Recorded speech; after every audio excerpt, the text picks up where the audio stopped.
And we're live, ladies and gentlemen, boys and girls. Welcome to a show about shows. I'm so excited. It's episode 65, Oktoberfest. We're in the month of Halloween. I'm so excited. I'll be talking some horror movies later on. Maybe you two can chime in on some horror films as well. As you can see here, it's more than just the two lovely faces. We have three lovely faces in front of you. I'm, of course, JPO, Jordan Pierce Owens. Joined as always by my brother from another mother, Dutch McAllister. Dutch, how you doing? I'm doing well, sir. I think we're doing pretty well this evening. You know, it's later than I usually do it on the weekday, but hey, I'm giving it my all tonight. I'm giving it my I all. too, for once, I have to work early tomorrow too, so I feel you. I feel you. We'll go to sleep after this. After this, then some No, Halo. no, I'll probably go watch a little bit of Star Trek Next Generation after this. So that's usually what I'll do. Ain't nothing wrong with that. And our guest this week here, maybe you know from the professional wrestling world or from the trivia world, where no one can take the title off of him in the wrestling league. Ladies and gentlemen, he's Scott-tastic. It's Dexter Beckett. Hello. Hi, Dexter. How are you, Dexter? We're having first time on the show here. You've been on other shows that I produced, but first time here on a show about shows. I like movies and television. And there'll be plenty more where that came from, folks, here on the show about shows. We got just a few movie reviews here. Sometimes we have 10 to 12 movie reviews. This week, I mean, obviously there's not much out in theaters. We're going to talk about how there's going to be nothing in theaters soon. So we got four here for you. Let's start off with the film that Dutch saw. I will see maybe soon here myself. It's Force of Nature. It's where a gang of thieves plan a heist during a hurricane and encounter trouble when a cop tries to force everyone in the building to evacuate. This features Mel Gibson, Emile Hirsch, Kate Bosworth, Stephanie Cayo, David Zayas, and William Catlett.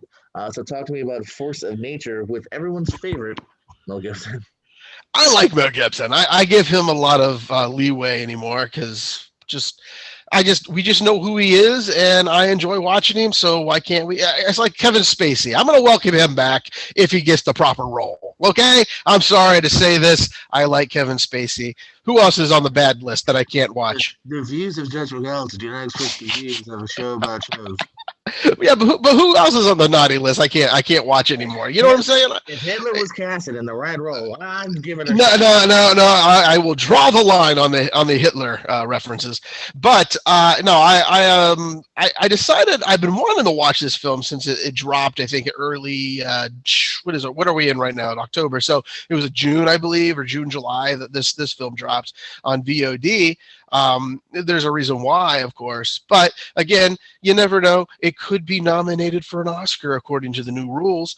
But yeah, I thought it was pretty good. Mel Gibson plays a very curmudgeonly cop, a retired cop who lives in a building in Puerto Rico. Emile Hirsch is a cop who's assigned to evacuate people like Mel Gibson not leaving their houses. And Emile Hirsch does not know Spanish, and he is a cop here in Puerto Rico. And so he has a Spanish-speaking partner who helps, whenever he's in a jam, which seems to be every time he meets other people in Puerto Rico. So, but yeah, other than that, Kate Bosworth plays Mel Gibson's nurse daughter, no, she's not a nurse, she's a doctor, because Mel Gibson, we find, has a little bit of I don't know what health condition, we have no idea, but he's a very big addict to Oxy, we find as well. So, again, who isn't anymore in this day and age? But yeah, everyone's favorite bad guy when you want a budget is David Zayas.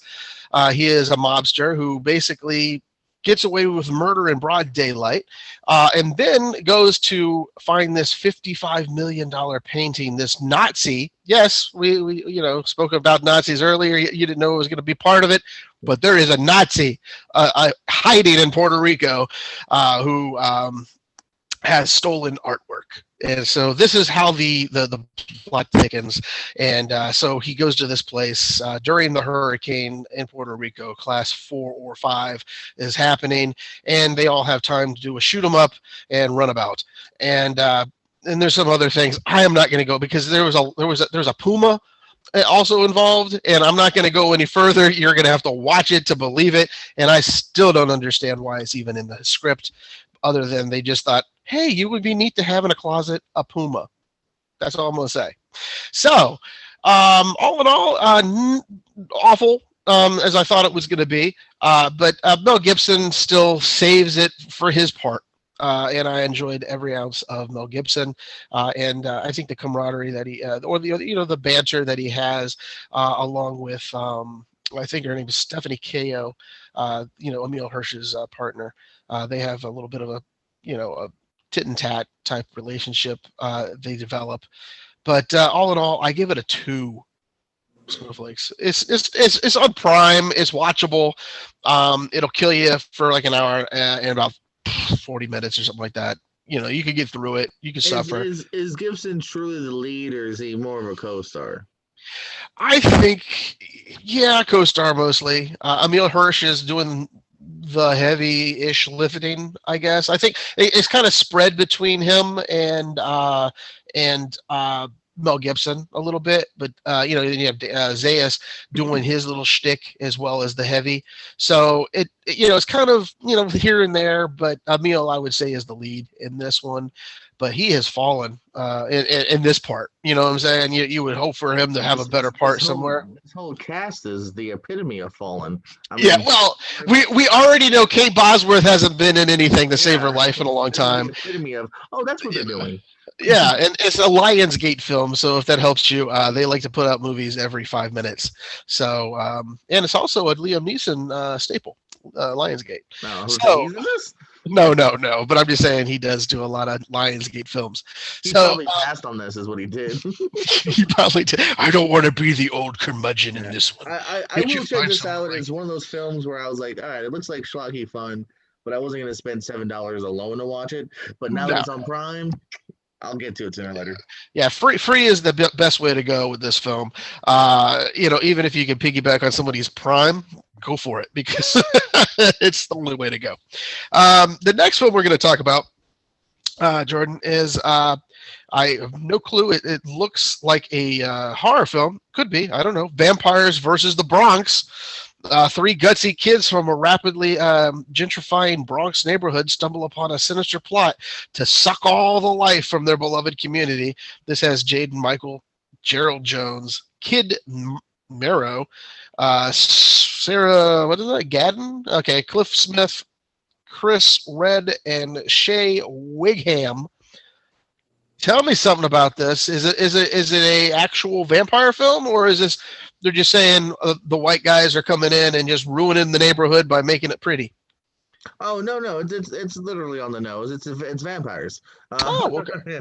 Yeah, and this is a new film that just dropped on Netflix, so it's another thing that you can very easily access if you have Netflix or a friend that has Netflix. This is going to be a trend with the 2 movies I review, which is going to be a trend of, man, I want to champion this more than I can, because I think the heart's here, the spirit's here, but it just never gets you over that just okay hump. It's not that funny. It's not that thrilling. The budget shows with the vampires and they're flying and chasing and a lot of quick shots because they obviously don't have the budget here. There just wasn't so much to really get you kind of going in this film. It's a very passable film. I'd be very surprised if a year from now you told me, give me 3, pivotal scenes. I'd be struggling to probably name them here. Everyone's fine. Cliff Smith is a method man. He plays a local priest. He's kind of funny, but again, it's just very fleeting. His couple scenes here. Kid Mero from Jesus and Mero, a talk show. He's actually quite good in this as the bodega owner. This was just fine. Like I said, it never really made me care enough to where I was like, oh, the kids are cute, and you get the typical thing of them trying, no, believe me, parents, they're vampires, and no one believes them. But it just never really won me overly in any kind of way. So it's gonna be a 2.5 for me, right in the middle here. It's got the right spirit. I think some people have liked it more than me, so we'll check it out maybe on like an afternoon, but nothing to rush to. Vamps versus the Bronx. Crazy A-list cameo too in the first minute. That was very surprising. Oh, you don't want to tell anybody? I feel like it's a spoiler. We got to watch the movie. Well, probably won't, but okay. So there's the hook for that film. There is an A-list celebrity that he won't tell us there's in it. I'll tell you anything you ever want to know about in a movie, but so Dutch over here will be like, oh, it's a horror film, and tell you who all dies. And that's my review. All right, speaking of movies where maybe someone will die, I don't know, because I've only seen the first 5 minutes. Adam Sandler's new movie on Netflix has dropped, Hubie Halloween. Despite his devotion to his hometown of Salem and its Halloween celebration, Hubie Dubois is a figure of mockery for kids and adults alike. But this year, something is going bump in the night, and it's up to Hubie to save Halloween. This stars Adam Sandler, Kevin James, Julie Bowen, Ray Liotta, Steve Buscemi, Noah Schnapp, George Wallace, all of the Adam Sandler family, Kenan Thompson, so much more. You keep going. Yeah, I had to put. I was looking at it, and I was like, his daughters are in it, his wife is in it, so I had to put the whole. Yeah, I know, but this time the kids are actually prominent figures in this one, actually. So he gave them a little bigger of a part. Also, real quick before you take over, another great A-list cameo at the beginning. Do not give it away, Dutch. But if you're an old school Adam Sandler fan, and if you're not interested in new Sandler, just watch the first minute. You'll get a great smile on your face, like I did. If you're an old school Adam Sandler fan. I love it when Kathy Bates walks through that door. It's just unbelievable. Anyway, no, she's not in it. I'm surprised. Yeah. I was surprised she wasn't. But no, I walked into this. I actually, sat into this film with very low expectations because everyone knows what we're going to get when we get an Adam Sandler film anymore on a Netflix. We get what was that one awful one about the Western one that you love? You son of a bitch! You know I hate it. Ridiculous. The Ridiculous Six, and then we get the mystery going on with the Jennifer Aniston. So I go into it kind of blind, but I at least know who the he's going to have his staples, his staple actors that are always going to be there. Maya Rudolph is in it as well, along with Tim Meadows. So many. But yeah, I actually turned out to enjoy this movie. It's a little hard to get into, but once you've just said, you know what, I'm just going to go for the ride on this one, it actually carries you along limplessly. But it still carries you along. It made me laugh a few times within this film. I just don't like Adam whenever he does these. My name is Hubie. Hubie is my name. Yeah, I was saying, were you done with that accent within the first 5 minutes? Because I am. I was done with it like way before it even started because I saw the preview. But and I was just like, this is man, can't he just come up with something better for an accent? I know there's only 3 different ones, but it's like it's a Bobby Boucher / Little Nicky / something else put together. I also have an idea, Dutch. How about just write a good screenplay and not need a crazy accent? Well, he could have played this character without that accent. It would have been better. But I guess that's for the serious Adam Sandler. Whenever you do these type of films like Click, where you didn't have the Scooby-Doo type deal going on. But it seems a little funny. I like Kevin James' portrayal of the cop, the townie cop. And I enjoyed his performance. George Wallace kicks in a few times. I enjoy him. I like his comedy anyway. But all in all, I gave it a 2.5. It's watchable. It's family friendly. Like I said, if you could get rid of the accent, it might have been a lot more palatable, and maybe would have gone up to a 3. But it's just a watchable type of piece. And like I said, it's not going to win anything, but it'll entertain you for the hour and 45 minutes that it runs. What did you flake it? I gave it 2.5. Okay. I gave it 2.5. I gave it a thumbs up on the Netflix dial, but that's just because there's nothing more. Either you hate it or you like it on Netflix, up or down. And I like the stars they used to have on there, but they don't. So the next film we have going for you, I think. Basically this title is what the show should be doing. I'm thinking of ending things. And could also be found, I believe, on Netflix. Boy, tonight's a Netflix kind of day. That's how the show can be anymore. There's nothing to here, so there's stuff on Prime once in a while, but very Prime, yeah. And Apple Plus at the end of this month, which I cannot. Well, for me, because Bill Murray's new film coming out should be awesome. See that in theaters actually. If you want to go to Benito. No, I'm going to stay home and watch it. It's nicer for me to stay home. Nothing is as it seems when a woman experiencing misgivings about her new boyfriend joins him on a road trip to meet his parents and their remote farm. This has Jesse Buckley, Jesse Pimmons. Geez, too many Jessies. And Tony Collette and David, what is that? Thulis? You also forgot Uncle Jesse and Jesse the Body Ventura as well. They're in this. Yeah, it's really weird when Jesse Ventura pops up halfway through. Jesse Eisenberg makes an appearance, I'm sure, and so yeah, I say a quirky character. So did you watch this too, Dexter? Did you watch this movie? Oh no, I just comic reliefed it. Sorry. Oh, okay. No, I have no idea. Dutch, did you literally think Jesse Body Ventura popped up in this? Look, brother, it looked like a Way Out There type of film, so anything could happen in this film. I like I said, I do not know, do not care. I will watch it, but I just thought, he's turned up in the weirdest places. You never know. You never know. Right, well, and it is, and by the way, Jesse Eisenberg, he could show up in this movie, really. Okay, I'm not saying Eisenberg was super implausible. Just I thought maybe Uncle Jesse and the. Well, I didn't know about Uncle Jesse. I just thought Jesse Body Ventura. He could have, because he's an actor. We all know that. Anyway, what do you think about? He made a movie since like '97.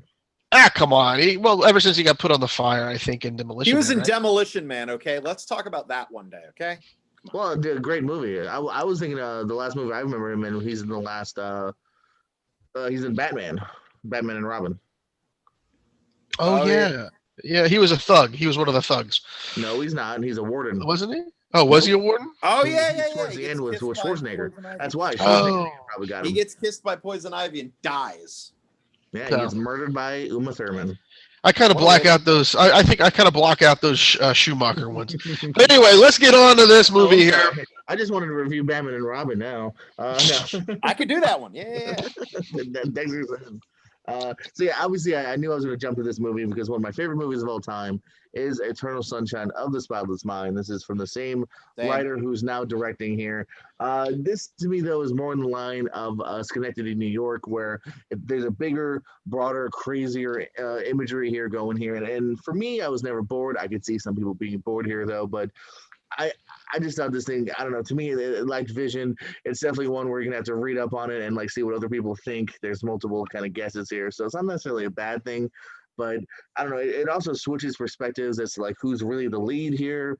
I thought it's mostly about the girl, then it kind of ends more from the guy.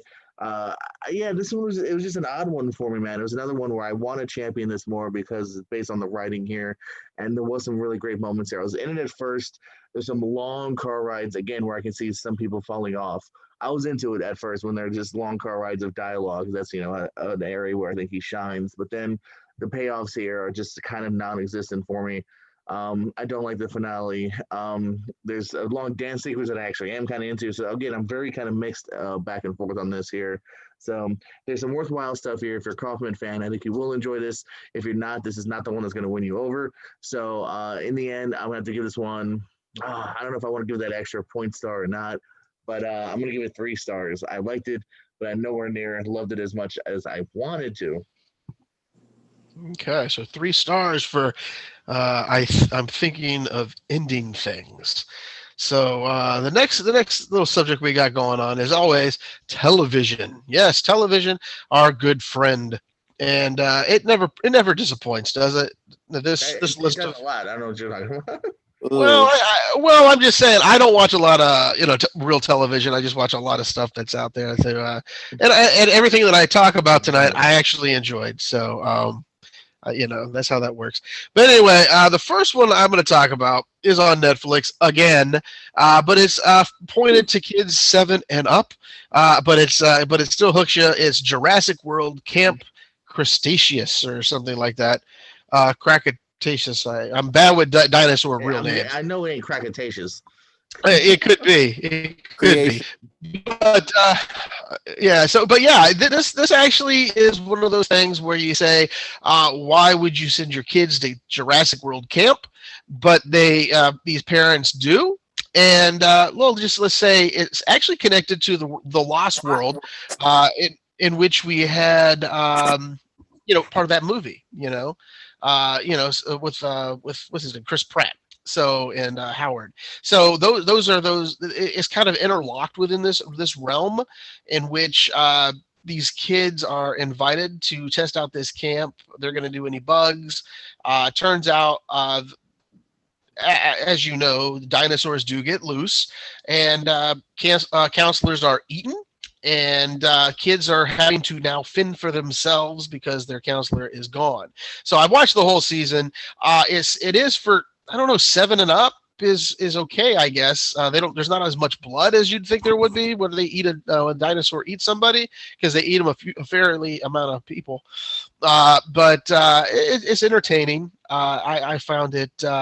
They cut it so there is going to be a second season possibly. And again, Steven Spielberg was part of one of the producers of this as well, so he had his hand in it. So there might be a second season. Will it hold your kids' interest? Possibly, because there are dinosaurs and the way they chase. But there's also messages of treat everyone better than you should be treating themselves. Those type of messages. But again, it is a roller coaster for those kids. And if they don't need a psychiatrist afterwards, then, more metal to them, because they're soulless. So the next one we're going to talk about, I again watched. I don't know, Jordan, did you guys get Dexter? If you've watched it, chime in. Emily in Paris. This is on Netflix as well, from the makers of Sex and the City. No, really. A hell no shake-a-thon going on the television. But yes, I did watch this. It's fair, actually. It's not too bad. It's basically a rom-com. It's situated like Sex and the City, where a young lady goes to Paris to go for her dream job. And then, of course, falls in love, meets people, and, of course, the French are bastards to her through most of the show. And toward the end, they all get together and love one another. So it is I've, again, watched the whole season. It is a decent season. I can't wait for season 2. I can wait, but, but yes, thumbs up. I will watch season 2. I watched The Ranch. I can watch this. So, yes, I stopped. You stopped The Ranch? You stopped The Ranch? Yeah, I couldn't. I got to keep going, man. I got to keep going. I started. Well, yeah. 3 times to get back into season 1. And I think I got to like 3 or 4, and I just gave up. I don't know how many they had, but I watched every single one of them. I went to the birth of the child, to the a lot of other things going on there. Dude, spoilers for not that 70s show. Yeah. Hey, whatever happened to Danny Masterson? Next topic. I can tell you what happened to his character. He never shows up again. Anyway, what? Spoiler alert. But yeah, so Scientology could not help him out there. Number 3, I watched, and I am interested in this. I'm only halfway through. I started the other night. I was talking to you when I was watching it. It's called Japan's Sinks 2020. Japan is rocked by earthquakes, and a family has to survive. Basically, Japan being submerged underwater. So, the Philippines at this point, we know is completely gone. How is this family going to, survive the apocalypse, basically, of Japan? And right now we're, again, I believe you may be able to get it dubbed, but I watch it subbed with its original, Japanese language. But I am enjoying this. I am halfway through the 10-episode arc. And so far, so good. They do act a little different, than I would. Like, there's a scene where, and there is no spoiler in this, where basically blood is dripping on you, and you just look up and then just go, oh. And I don't know how anybody else would react, but if blood's dripping on me, I would be freaking a little bit more out than just saying, oh, there's a dead man in the tree, So, and that's how that was, comes out. But yeah, all in all, it is a family that is trying to survive this apocalyptic new world in which they are meeting cast of characters. And right now, I think they met. They're in a other world. I can't really tell you where they're at right now. They went to this one city. I can't wait to know what happens. It's kind of like a Negan world, almost. It seems, if you're watching the Walking Dead back in the day with Negan when he was in charge. The next one we're going to talk about, Jordan, you watch this. This is on Netflix as well. Sneakerheads. What is this about, and why do you, or if you do, like it?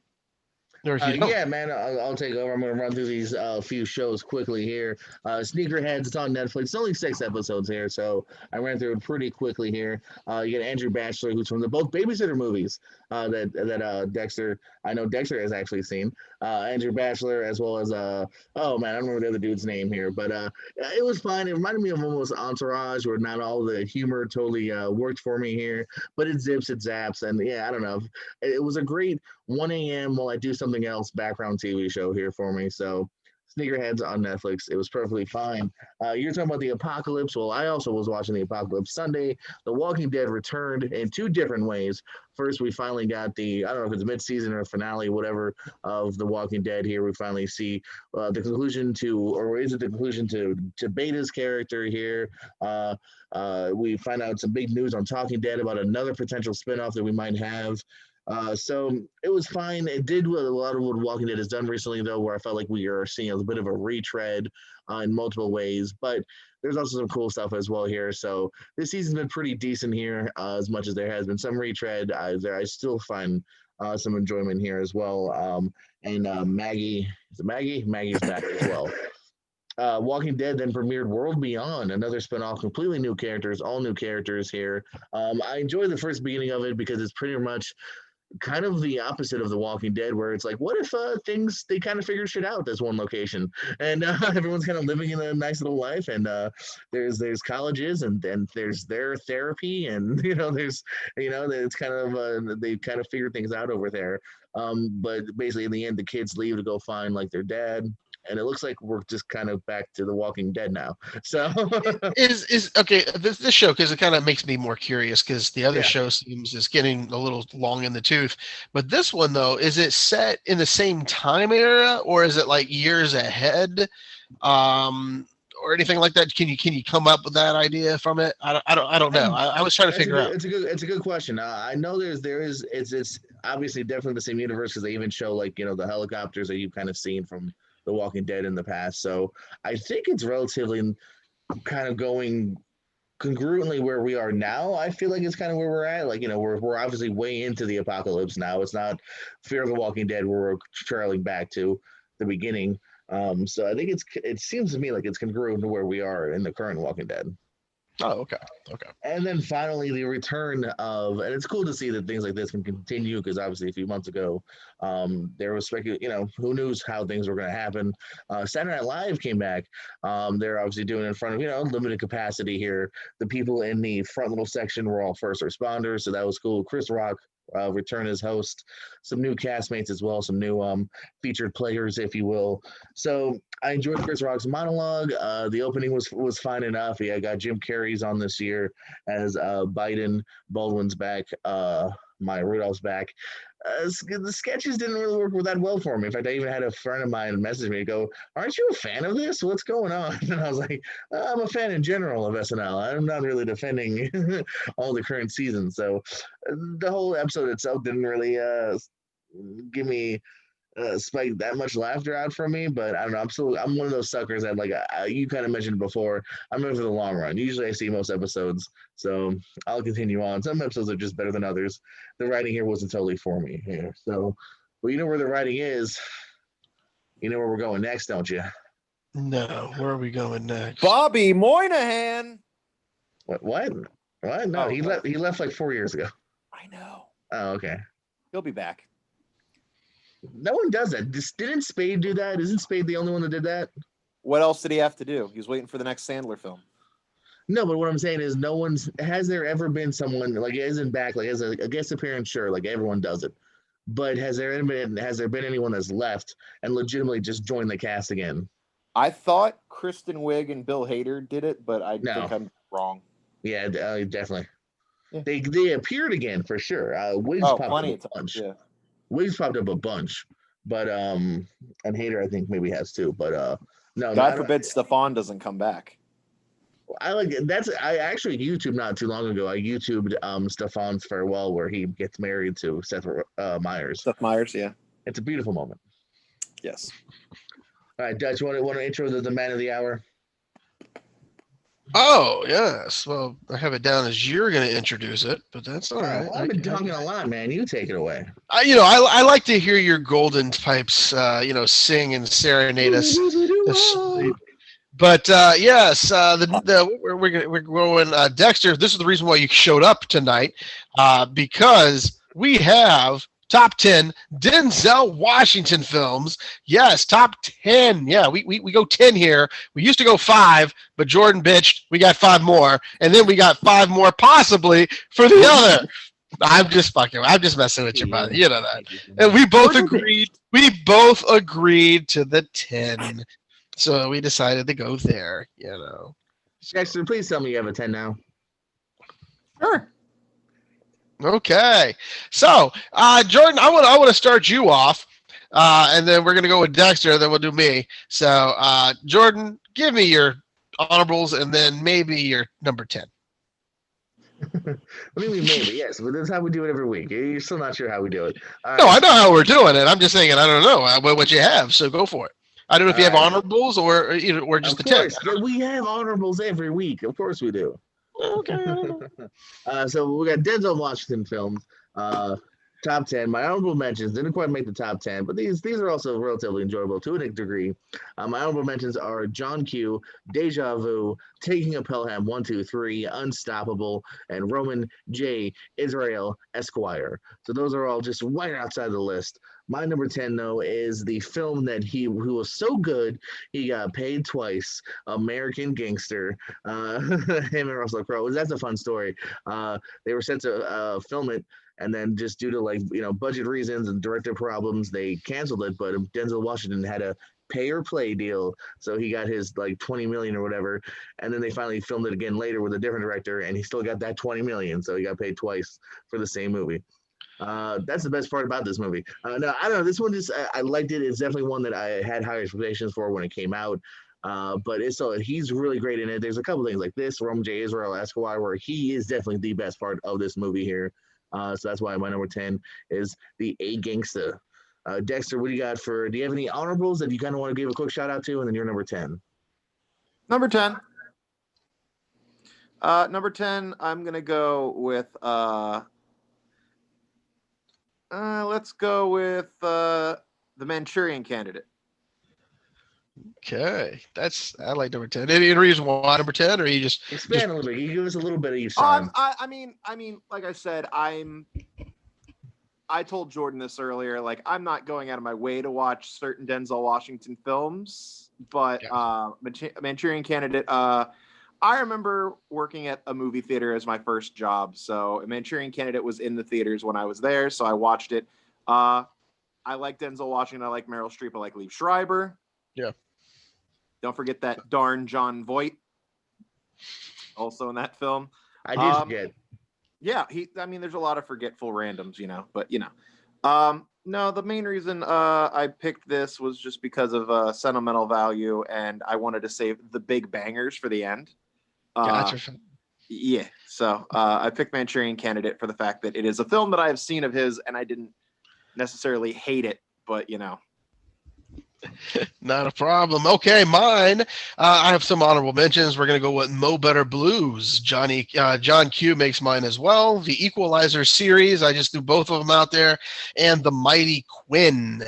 Yes, those are my honorables. My number 10, though, is Apocalyptic Time, the Book of Eli, where he's a blind man running through the desert. I believe, if I'm not mistaken, help me out here, the baddie is Gary Oldman, I believe, because he was like all bad guys back in them days. But I just love this movie. It showed that he could play a different Denzel than I'm used to seeing, and that's what brought me back to a Denzel. I've always watched him in all his movies, but this one to me it showed more of a different part or a different way he can bring something to a role, especially when he can't even see.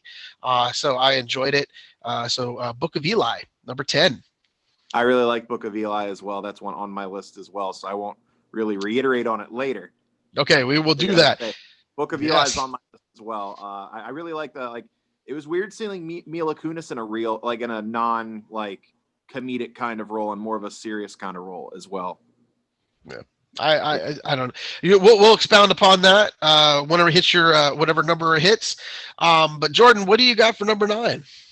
I may expand upon that as well later on, but for now, at number 9, I'm talking Two Guns with him and Mark Wahlberg. It's just a fun R-rated, romp here. These two at first at odd ends and have to come together here to take down several different bad guys. James Marsden, Edward James, almost. Dexter obviously does not like Two Guns. I don't know what it ever did to him, but no, I don't like gun violence. From the get-go, it was a fun flick here. It's worth a rewatch too, if you ever are interested as well. What do you got for your number 9, Dex?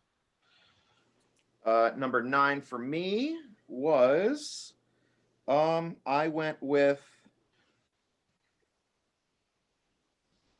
the Bone Collector. The Bone Collector. I'm into those kinds of horror suspense movies, and I remember watching it as a child, not really knowing what was going on. And then you see him trying to hunt down this killer, and then he gets paralyzed and everything. I mean, it was just, I enjoy those kinds of movies, and it was a cool thing, where he wasn't out of the case and he was still with the headset on and all. And I enjoyed the Bone Collector a lot. Now we've actually brought up the Bone Collector, I believe, with Angelina Jolie when we went over her films. So it does make the list but it didn't make my top 10. It might have made Jordan's, but this one did not. But my number 9 is a true story. The Hurricane. He played the imprisoned boxer who was basically put in jail for 3 life sentences and then found not to be the killer. And it shows you about the social injustices that take place, the profiling, the things that it was a sham of a trial that they put him through, and it was just a heart touching performance. I believe he was actually nominated for an Academy Award for this. I don't believe he didn't win it though. I don't believe. But yeah, I just found the Hurricane just a very powerful performance. One that we'll find more of later in my list as well. But the Hurricane is number 9. I can't believe that this is what Shane Helms based his character on. My number 8 it's kind of going along with my number 9, where there's some good action scenes. It's R-rated, a good combo of the pairing here. It's Safe House from a few years ago. Safe House with Ryan Reynolds here. This is one that I've actually been meaning to rewatch here because I remember having a decent amount of fun here. And when I was putting this 10 together, I was like, yeah, that's going to probably make it actually. And it did indeed in my number 8. Yeah, I just, interesting enough setup. You might have seen it a little bit here before here, but what it does pretty damn well in my opinion here, and is a fun, enjoyable film. Someone that actually, now that I saw it on this list, I was like, I kind of want to watch it again. I did that with Two Guns not too long ago. Actually, I just threw it on the TV because I was like, I haven't seen this in a while. So, my number 8 is Safe House. As we go on to Dexter's number 8. I also had Safe House, but at number 8. Yeah. Ah. As I'm sitting here on my list, yeah. So do you want to talk about more of it, or did Jordan just cover every base of it? I mean, it was one of those films that I remember not having a bad experience with it, and like Jordan said, I was looking to watch it during this era of not really doing much. So yeah, I enjoyed it, and I was going to give it another gander. Jordan basically covered what we needed. It's fine. I'm going to be honest. I've never seen this one. I've never seen. I'll take a look-see at it if it's on your guys' list. Hey, it has 2 people I like, Ryan Reynolds and Denzel Washington. My number 8. Real quick, Dutch, Yeah. just want to let you know, Denzel lost to Kevin Spacey for American Beauty at the Oscars that year. Oh, see, now, hey, there you go. It was, again, Kevin Spacey had a decent role in that one too. It was that would have been, both of them put in great performances. Oh yeah, I So, mean, no, like Spacey was great. It was the same year. In fact, Russell Crowe for Insider, Sean Penn for Sweet and Low Down, wow. So there was some tough competition that and year. Richard Farnsworth for The Straight Story. We all remember that, good, right? Yeah, no, not really. My number 8 happens again. This is Courage Under Fire with I believe Melanie Griffith. She's a chopper pilot up for I think a Medal of Honor, and then he's in there trying to investigate why she should have the Medal of Honor, and we find there's a little bit of this and that may have happened. It doesn't all coexist together, but again, it is a good heart telling story. I enjoyed it. Courage Under Fire is my number 8. Coming up my number 7, it's been actually brought up already. Bone Collector is my number 7 here. Yeah, Dexter touched upon a lot of the same points there. It's just that was a really well-written story here. There's a reason why they tried to adapt it into a TV show recently here. So it had a fun, different aspect of, obviously Denzel's piecing together, but he's in the chair. So you had a fun little aspects here between him, Jolie, who we talked about here before. So yeah, my number 7 is Bone Collector. What do you got at 7, Dex? Okay, so for 7, this is a sentimental value to me in a way. He was in the movie Much Ado About Nothing. And I was in the play Much Ado About Nothing in high school, so I just related to it a lot with the whole nonsense of the love story and everything like that. And just it's been 12, 13 years, 14 years since I did the play, but I watched it like 5 years ago, just because I thought it was on TV. I was like, ooh. I'm going to be honest. This one's on my list. I can't tell you where it's at because I do enjoy it. This is one of my, if you're going to say, well, let's talk Shakespeare for a second. This one and A Midsummer Night's Dream, my 2 favorites of all time. Hamlet would be there, and then Macbeth, and then you have Romeo and Juliet. But again, Much Ado is a great tale. And we'll talk about that probably a little closer than we wanted to think about talking about it. But my number 7, though. Not be talking about it. Well, get cultured, you swine. Anyway, my number 7 is Man on Fire. He plays a down and out bodyguard to a young Dakota Fanning in Mexico. He's there to watch over her, to protect her, and he has demons of his own that he has to deal with. There's a touching scene where she gives him the medal of God, I have the medal here over there, as well, because I've had issues in the past. I'm always honest about that, and but yeah, when you give them a medallion of God, I just went blank. I have it so often I don't even freaking realize his name anymore, but it's a Judas medal, basically, and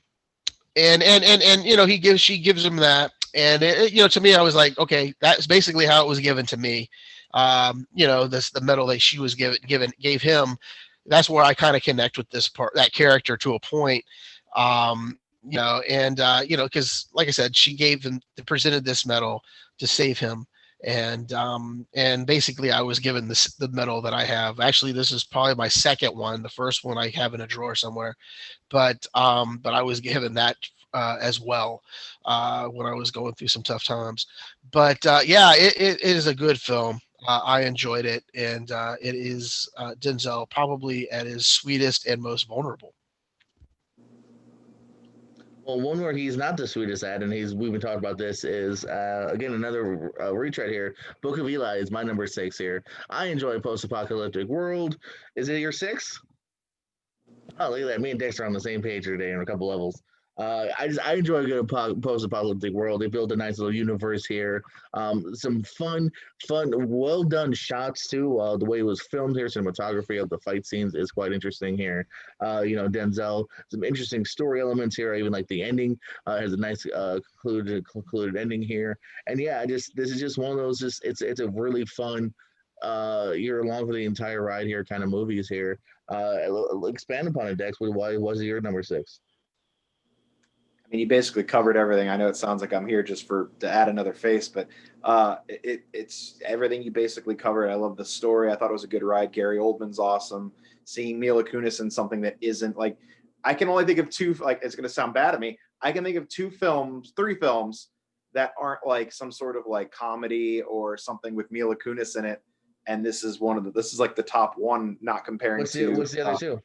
Black Swan and what was it? American Psycho 2. Oh wow! Oh yeah.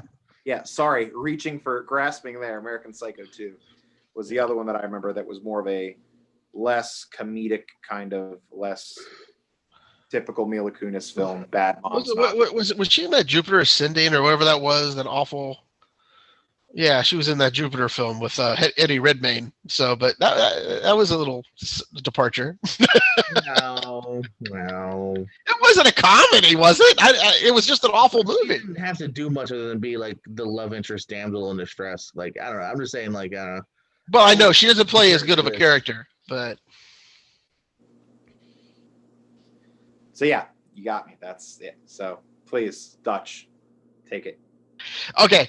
By the way, it was a St. Jude medal. I don't know why I blanked on with St. Jude, but anyway, let me go to my number 6. We talked about it just a couple seconds ago. Much Ado About Nothing is my number 6. I love this movie. Kenneth Branagh actually directed this one, I believe. It's whenever he was early. Him and what was his wife at the time? Emma Thompson. That's how he got her in. Like I said, magical film. Still, as you said, I didn't watch it, but I haven't watched it in a few years. But I do enjoy when it comes on or I catch it somewhere. I could get to watch it for free. I will watch it every time. But yeah, that is one of my favorites. So yes, Much Ado About Nothing is my number 6. Mila Kunis is also good in Max Payne, and and she was different in Extract. Actually, Extract is a good movie where she's a bit of a con artist. I find that still like she wasn't in Extract, but I kind of feel like that still kind of had a little more. In my mind, I found it funny, I guess, in a weird way. Like, Dutch, I played the constable in Much Ado About Nothing, aka the Michael Keaton role. Oh, okay. That I was very happy to do that role. I find it funny. Like a lot of people don't realize about that movie is like Robert Sean Leonard being in it is so funny to me because I'm a huge fan of House.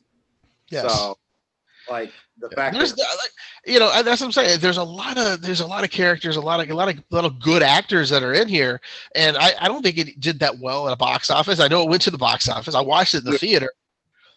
But I don't remember it ever doing any big, big bang. It made its money back. It made its money. It was like I think the budget was 11 million. So ahead of 36 million. So okay, so it made his money back in a little bit, but it's not a bad directorial for Kenneth Branagh, I believe. No, not at all. And he was in it, so Yeah. So that's always like, but yeah, I do love that, and I can't believe you played the Michael Keaton part. That's funny. I like that. I mean, look at the other people that are in it. Though you got like Kate Beckinsale, Keanu Reeves, like yeah. But yeah, sorry, I was just thinking of Keanu. Yeah, he did great. No, like I said, I'm just a very watch it, brother. You'll enjoy his performance. Have you not watched it? No, he is not. Uncultured swine. Watch it. That's what I said. He needs to get some culture. He get some culture, buddy. He'll watch Romeo and Juliet. I won an award for my acting in a Shakespeare thing one time. So here he's going to talk about Pelican Brief next, probably knowing this guy. No. Yeah. I don't even. Is it on my list? I don't even know. Okay, so let's get this back on the track. We're halfway through our list. Number 5, Jordan. What do you have for number 5? My number 5 is Pelican Brief, and let me tell you why. No, it's fine. It's So Jordan, we're halfway there. Yeah. Yeah. We're Living on a prayer? Is that what I was supposed to say? Okay, Sorry. Accustomed to you saying certain things. I hate you both. Now, my number 5 is Magnificent Seven. You talk about a good eclectic cast. This had a good eclectic cast. This is underrated. Chris Pratt, Ethan Hawke, Vincent D'Onofrio, Peter Sarsgaard. I don't know. It's one of those westerns that won me over here. I thought it was well made. Antoine Fuqua at the directing helms here. So I had fun with this here. I'm thinking it's not on your guys' list, but I liked it. It was my number 5. Dex, I guess our track record just got broken off here. What do you have at your halfway there, Living on a Prayer? Thank you. I went with Inside Man. I really liked Inside Man. I remember watching it a couple times in theaters because of the fact that I worked at the movie theater and it came out in 2006, so I was still there. I thought it was a really fun film. Had Clive Owen, Jodie Foster, Christopher Plummer was in it as well. I just really liked the whole movie. And Chiwetel Ejiofor, William Dafoe. Willem. Yes, but to get to the point, yeah, I enjoyed that film very much. That whole point where Clive Owen's like in the wall, they don't really realize that the wall's there and everything, like, spoiler alert, I guess. But I figured it's been out since 2006. So if you haven't seen it yet, it's on you. I'm going to flash back now. We're going to go back and put in the old time machine to a young Denzel Washington. So young, it was a 1984 Denzel Washington. This movie, I actually went to the theater to see this because my parents wanted to watch it. And nowadays, I have to tell you, I was too young for this, but they took me anyway because they couldn't find a babysitter. It was a soldier's story. What this is basically ahead of its time, an all-black cast. It was written, the more I investigated this film, the more that I heard about this film as I got older, you hear more things about it. It was written by Charles Fuller, and he made the play A Soldier's Story due to the fact there were not enough roles for black actors. So, and this is a play that he decided to make on Broadway. This then became a film, and it is so good. Has such a. I'm going to read you some of the cast because I had to pull it up. It has Henry Rollins Jr., Howard Rollins, not Henry. I apologize, Howard. Adolf Sr., who plays the sergeant, who, he is an ass. This is during World War II, but he is an ass of a sergeant, this dude. And he's the one who winds up being killed, and they're having to do this investigation.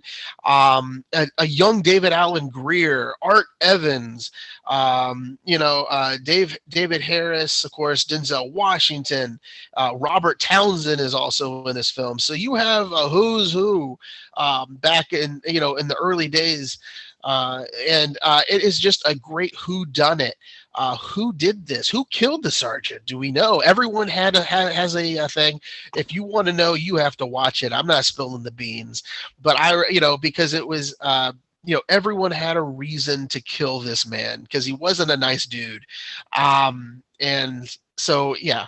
It was just well worth it. That's why it's number 5 on my list. A soldier's story. Again, Denzel doesn't.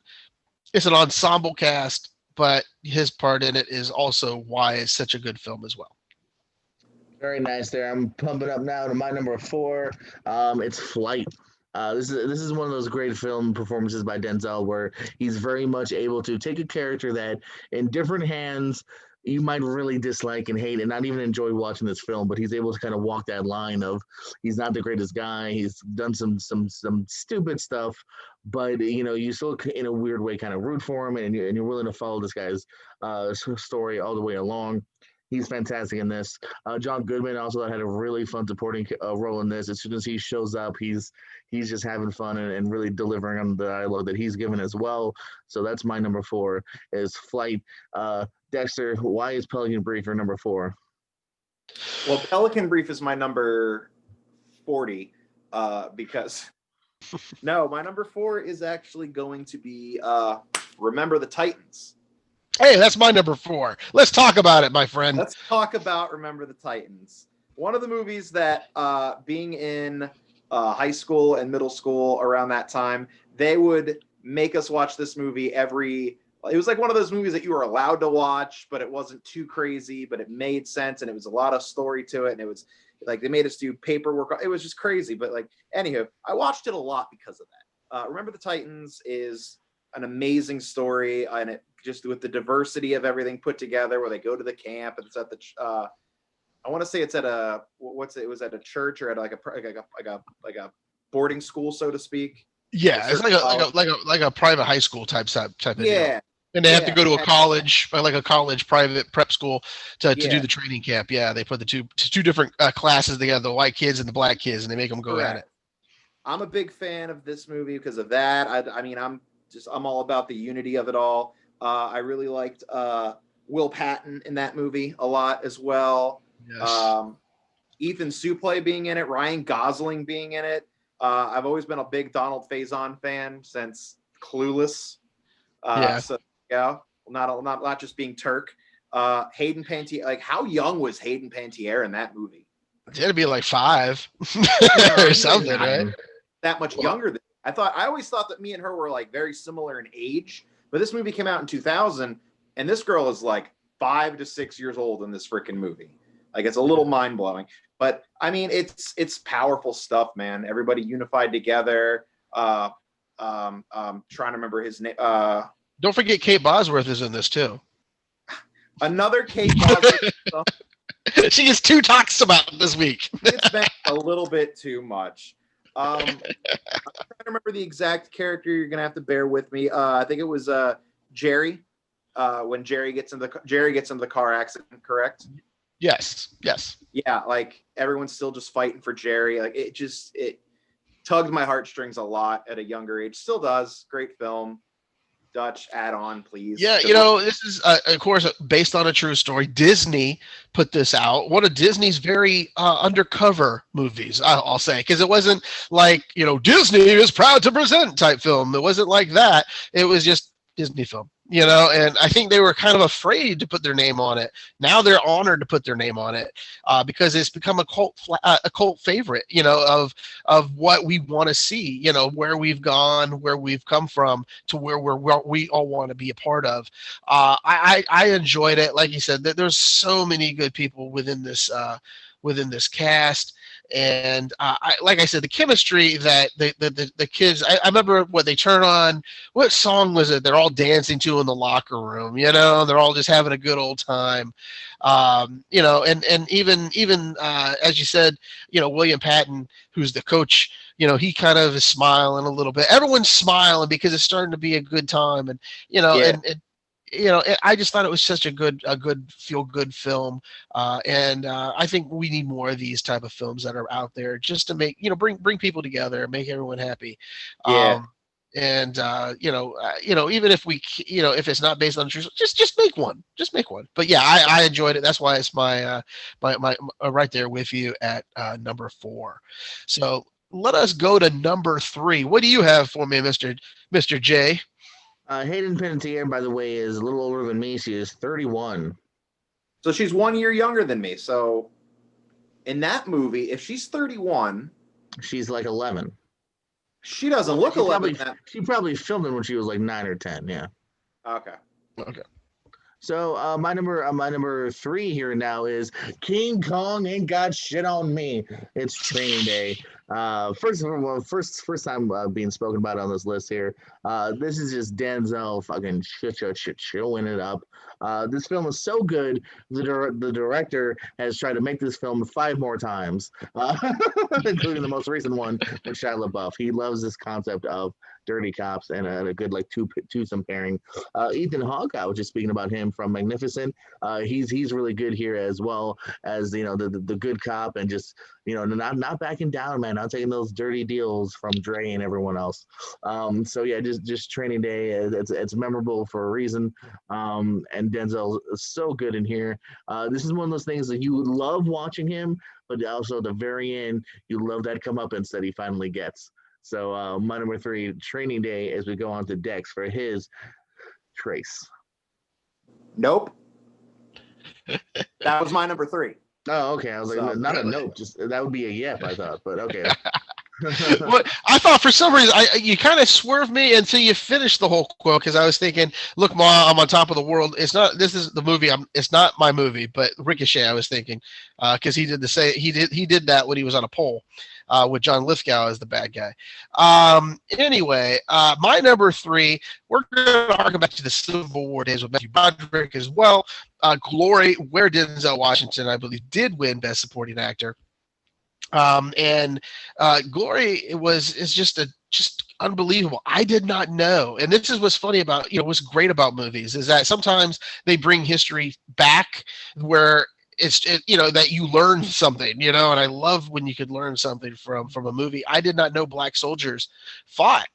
I wasn't taught that, and and of course they had their own unit, but I just found it just thrilling to learn about history. I'm a big history buff. I'm a history major, so it's like to see this and just the parts and just the way things were in the Civil War, even though they were fighting for the same side of the North, it just still they still were kind of like second tier, but I just found the performance by him unbelievably good. Of course, the Academy found that same way. But if you haven't seen it, Glory is well worth the watch.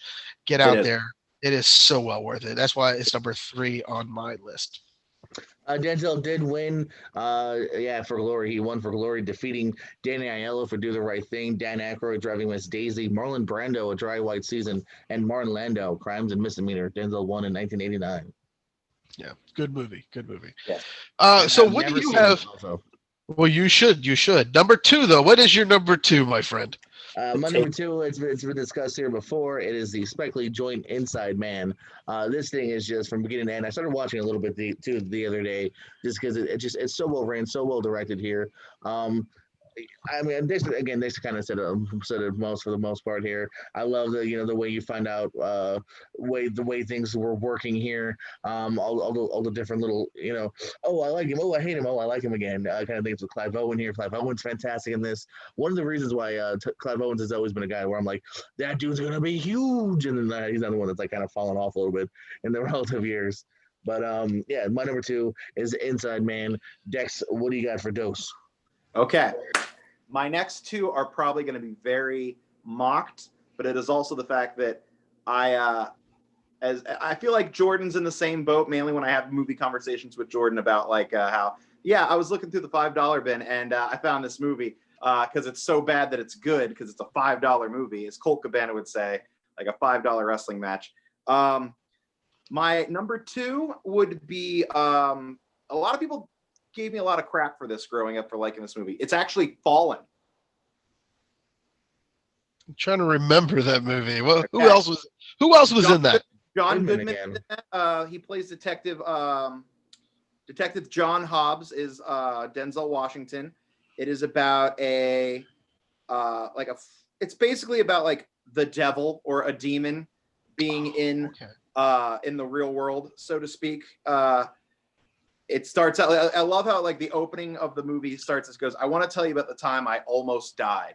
Is how the movie starts, and it's basically built around John Hobbs being a Philadelphia police detective, and they end up killing this guy, and they execute him in the gas chamber.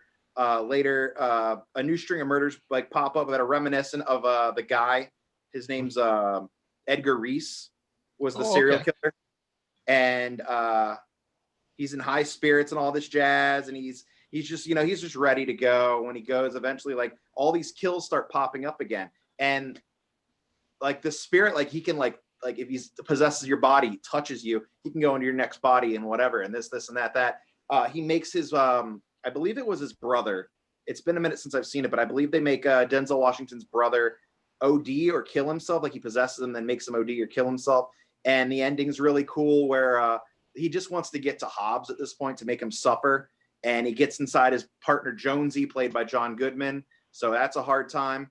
And then he drags him out into the middle and This is a huge spoiler. I mean, once again, it's been out for a while. If you guys Well, aren't, yeah, I remember briefly about it, but I don't remember it all. So I may not have even watched the whole thing. Don't give the huge spoiler. I want to see it. Okay, then done. I won't say much, but like, remember, it's the time he almost died. But it is. I liked the ending a lot. I liked the way he was trying to bring it to a close and everything. It's a fun movie for me. It's always been a good time watch for me, just like my next one, which we'll get to eventually. But it's probably going to get shit on a lot because of what it is. But I'll be honest. To each their own, and this is what the top 10's about. It brings movies forward to the front that we've not even thought about. So that's what this was all this about. My number two. Speaking of Philadelphia, my friend, it is Philadelphia. Good segue for me, because your Philadelphia detective is now going to be Philadelphia attorney. This is again Tom Hanks at his finest, Denzel again at his finest. I think both of them should have won for this movie, but I believe it just became Tom Hanks. But Philadelphia is a tender story about a man who falls, who contracts the AIDS virus in a time where there were no rights for anybody who was gay in the workplace. That was later on that people had to fight for that type of stuff. If they found you were homosexual, you got fired in most places, and so he had to hide this. And he has AIDS, and then Antonio Banderas is in it as well. It's just a great film, gripping. I love the theme song written by Bruce Springsteen, who also, I believe, won an Academy Award for it. And it's just a fantastic.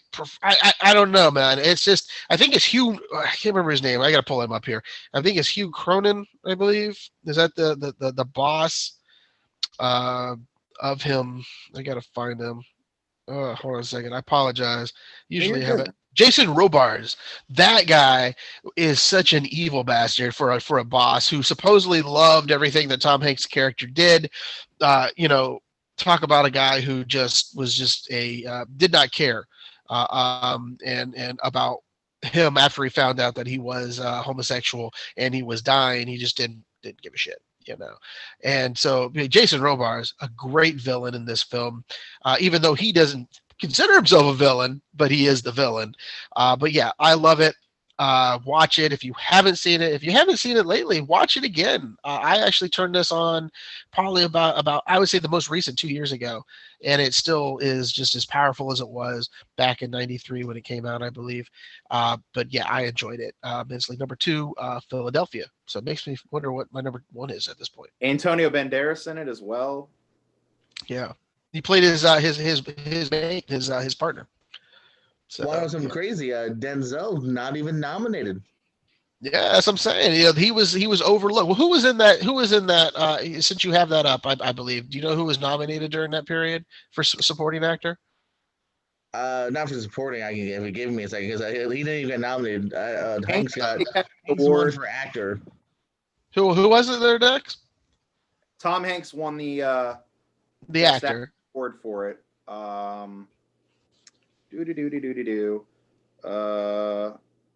Nicewater was also nominated for the best original screenplay, but lost to Jane Campion's The Piano.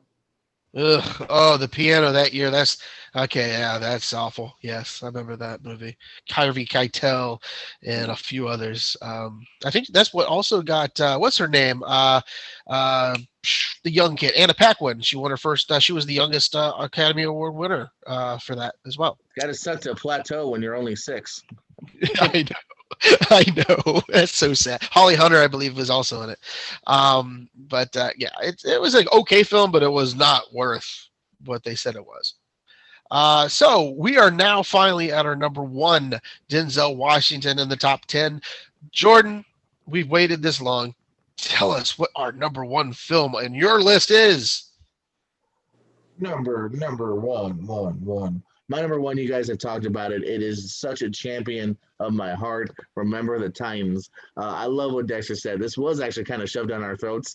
If you were going to school at that time, at least once or twice a year, it'd be like, we're going to watch Remember the Titans, to the point where it's like, we got it, we saw it, we like it, stop it. But it doesn't knock the quality of this film here, man. It'll break your heart, but it'll absolutely lift your heart as well here. Fantastic message here. You guys mentioned the cast before. That's fantastic. Hayden Panettiere, you gotta love her in this. So sweet. Denzel, Suplee, Gosling. I love Ethan Suplee because he's the first one to show up for practice that's white. And I just love that it was the chubby guy. Because I was like, yeah, that's what I would do. Fun-loving chubby guy that loves everybody. Instead of it being, the chubby guy who's going to kidnap the girl. And, in most movies, I love that it was the chubby guy who got to be the nice guy. And everyone was looking at him. He's like, what? I'm just here to play. Like, he's so just innocent in that moment. I always love that moment. So, yeah, just remember the times here. Going through my list, I was like, I love this. This thing just rings to my heart on so many levels here. That's why it's my number one with a bullet. Remember the Titans. As we go to Dexter, what is your number one, and why is it Pelican Brief? The reason that it's Pelican Brief speaks for itself. My number one, like I said, very obscure, not the best movie ever. Didn't make its money back. I can tell you that it did not make its budget back. Was Virtuosity. I had a feeling you were going to talk that Russell Crowe as well. I enjoyed that movie. I thought it was fun. It's still fun to this day. I bought it again. I bought it here. I spent the $5 on Vudu so it could be linked to my watch anywhere, just so I can have it. So when I travel again, I can just be like, all right, I'm sitting in the hotel room. I'm going to watch Virtuosity because it's there. Screw it. Virtuosity. All right, so it's basically about, it's in Los Angeles, and he plays Parker Barnes. And Parker Barnes is put in a prison because a lot of people died, but he was basically blamed, and he basically was hunting down a terrorist by the name of Matthew Grimes. Now, they have this thing where it's their VR characters, and they find a way to take the VR like crystal or whatever it is, and they put it inside this goo, and then nanobots make it into something, and they come out of like a pod. And think of it as like altered carbon, where you have a stack and you put it in the back of something, but it was more like as you said, an ooze, a blob. Yeah. But it was almost like ahead of its time. Oh, yes. God, yes. So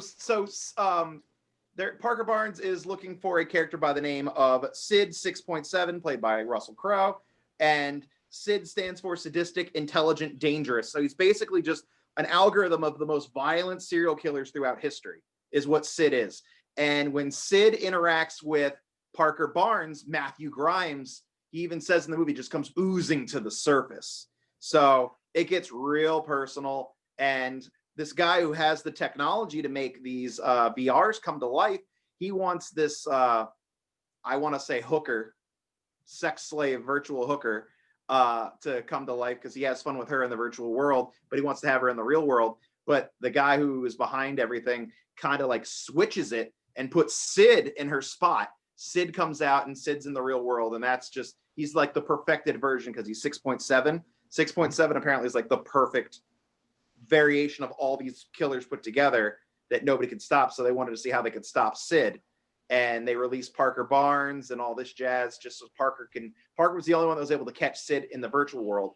So Parker's got to try to catch Sid in the real world. And it was ahead of its time, and all these different personalities that Russell Crowe has to play off of to be who Sid is, but he has to be certain people. Like you see him do a Death to the Pigs reference in the movie and stuff like that. It's not a real spoiler. It's just, so you can get a feel for what I mean. And it's a fun film as far as I'm concerned. It didn't make its money back, but for a movie that like you can watch and just know that you're like, it's a fun ride. That's about it. It's a fun ride. And I loved it. I loved the movie. Okay. I hope I'm not spoiling anything when I ask this question, because I get confused with a lot of different movies. Don't ask me why, but because a lot of them that were almost like coming out almost the same time, or they had the same type of premise feel. Okay. Now, which was the one, and this might not be even the movie, that blew up the kids in the school bus? Did we not? There was Johnny one that Mnemonic. was it Johnny Mnemonic? I have I no don't idea. know. No, that's what I'm saying. I can't remember. There was a movie that kind of reminded me of a futuristic thing where they couldn't. But again, it might have been even Demolition Man. For Christ's sake, I have no clue anymore. Was definitely in that build. It might have been Demolition Man because it's almost like the same premise where like the good guy gets locked up, but he got tricked. I don't remember if because Demolition Man, I remember that Simon said he killed all those people, but he didn't. They were maybe have been in that building that blew up in the beginning, and that's why John Spartan got locked up. Yeah, so that's what I was kind of confused. Yeah, and you're right, Jordan, with Johnny Mnemonic. I think that was coming out at the same time as this one. So there was a lot of weird movies that were kind of similar back then that were kind of trickling out during that period. Barnes gets arrested. Barnes gets arrested for killing Matthew Grimes, political terrorist Matthew Grimes, because he killed Parker's wife and daughter. That's why Grimes gets arrested, or why Parker gets arrested for killing Grimes originally. So yeah, I can see where you got it mixed up because just because it's such an older movie and I hadn't seen it for a bit until recently. But yeah, I think you and I are on the same page that it was Demolition Man, where Simon said he killed, or he didn't say that he killed these people, but then John Spartan actually did by blowing up the building on accident, but wasn't really his fault. Yeah. That's true. Okay, my number one. This has a great cast. I'm gonna read you the cast before I tell you, and you can tell me who it is. Matt Craven's in it. John DeZuda is in it. Viggo Mortensen, James Gandolfini, of course. And those are just some. But then we're gonna name the two headliners: Gene Hackman and of course Denzel Washington. This is Crimson Tide. Unbelievable film, very heart-stopping. Score done by Hans Zimmer. And Hans Zimmer's score in this film works so beautifully. He's such a great, gifted composer, and it just the tension that builds. I actually have the CD of this soundtrack in my closet at the moment, but. Basically, it's about a nuclear sub, and they're getting different reads. They don't know if the world's going to war or if they're not going to war, and so because the transmission is broken off in the middle of it, so they're trying to figure out, okay, let's launch the codes. No, I don't want to launch the codes. I'm going to relieve you of your duty, and so this is a big back and forth between Gene Hackman, the career naval officer, and Denzel Washington, the young second lieutenant, and they're just battling each other about, I don't want you to launch this. We got to launch it. We don't know we're at war. And so it's just that tension in a submarine. And then you have half the cast split as well, taking sides of who's on whose team, and it's so much tension. Again, this was during the time where before nuclear disarmament really took place, and you're like, oh my God, could this really happen? And it could. You never know. But it just put me on my edge. And like I said, I still watch it. I still remember how it ends, in which basically, I'm not going to ruin it if you haven't seen it. But it's a weird ending, but it is the way you would expect it to end for the government. So I enjoyed it though immensely. Again, Hans Zimmer is, if you were to take out his score and put anybody else in there, it probably wouldn't have worked. But if you just get a chance just to listen to watch the movie, but listen to the back. That music really sung to me during that to really build up that tension. Beautifully done, beautifully shot, and especially when you're in a tunnel, basically, and you're shooting in a tunnel of a submarine. So it's a gripping film. So that's my number one, Crimson Tide. So let's do a fast recap of our top 10. Jordan, what do you got for your top 10 once again? Top 10 Denzel Washington films. Number 10, American Gangster. Number 9, Two Guns. 8, Safe House. 7, Bone Collector. 6, Book of Eli. 5, Magnificent 7. 4, Flight. 3, Training Day. 2, Inside Man. And my number 1 is Remember the Titans. Dexter, do you have your 10 ready? I didn't write them. I wrote them down on my erase board and then I erased them because it's an erase board. I didn't know we were going to recap it. Oh, that's all right. I can basically go over what they were real quick. Go ahead. Just pop them in there. I feel like a real bell end, as they say. Much Ado About Nothing. Virtuosity was my number 1. Fallen was my number 2. I remember that. Bone Collector was on there. I remember the Titans Training Day. Manchurian Candidate was my number 10. The Inside Man, and Book of Eli, and Safe House, and I believe that was my 10. There you go. Did I miss a number? No, it sounded like you were right on target for what you. I wish if I had known, I would have done it. I'm sorry I erased it, but I think I got them all back. No, I used to pencil mine out. Now I have it on my phone. I just leave it. But I used to pencil mine out, and I couldn't even read next time. See, now I'll know. I'll be ready for the next one if I ever get brought back. Yeah. It's up to draw. You're back anytime because you watch Much Ado About Nothing. So that's good. Number 10 on my list. Book of Eli. Number 9, The Hurricane. Number 8, Courage Under Fire. Number 7, Man on Fire. Number 6, Much Ado About Nothing. Number 5, A Soldier's Story. Number 4, Remember the Titans. Number 3, Glory. Number 2, Philadelphia. And number 1, Crimson Tide. So there you have it, everybody. Our top 10 Denzel Washington films. What we have next is something new. We're going to do this. I just want to say no love, by the way, to Fences, Great Debaters, Out of Time, Antoine Fisher. Well, I could have worn my Fences hat. I do have that hat from Fences. The Preacher's Wife, Devil in a Blue Dress, Pelican Brief, Malcolm X. You guys are racist for not including that. The Taking of Pelham 1, 2, 3. That was my honorable mention. That was in his. It was in his mentions. Mississippi Masala, Heart Condition, The Mighty Quinn. No, I didn't say The Mighty Quinn. The Mighty Quinn. Oh, sorry, I wasn't listening. Yeah. Heart Condition. I was looking at. I said I do remember liking that as a kid, but it doesn't hold up. Dude, real quick though, I'm looking at the poster. Does he die and get into the body of Bob Hoskins, or what's Yes. Yes, that's basically the premise right there. He is like. You got to watch it to really believe it, and it was just, I don't know, man. It was, like I said, as a kid, I liked it. It's like Leonard Part 6. I liked it as a kid, but damn if I like it as an adult.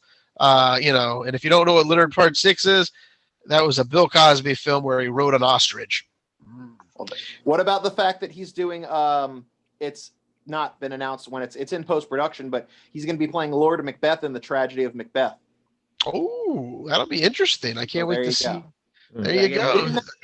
You didn't mention that one, you uncultured swine, Jordan. It's not because you just said it was not out, so why would it be in our top 10? You uncultured swine. We're talking about the man himself, okay? The man on fire, okay?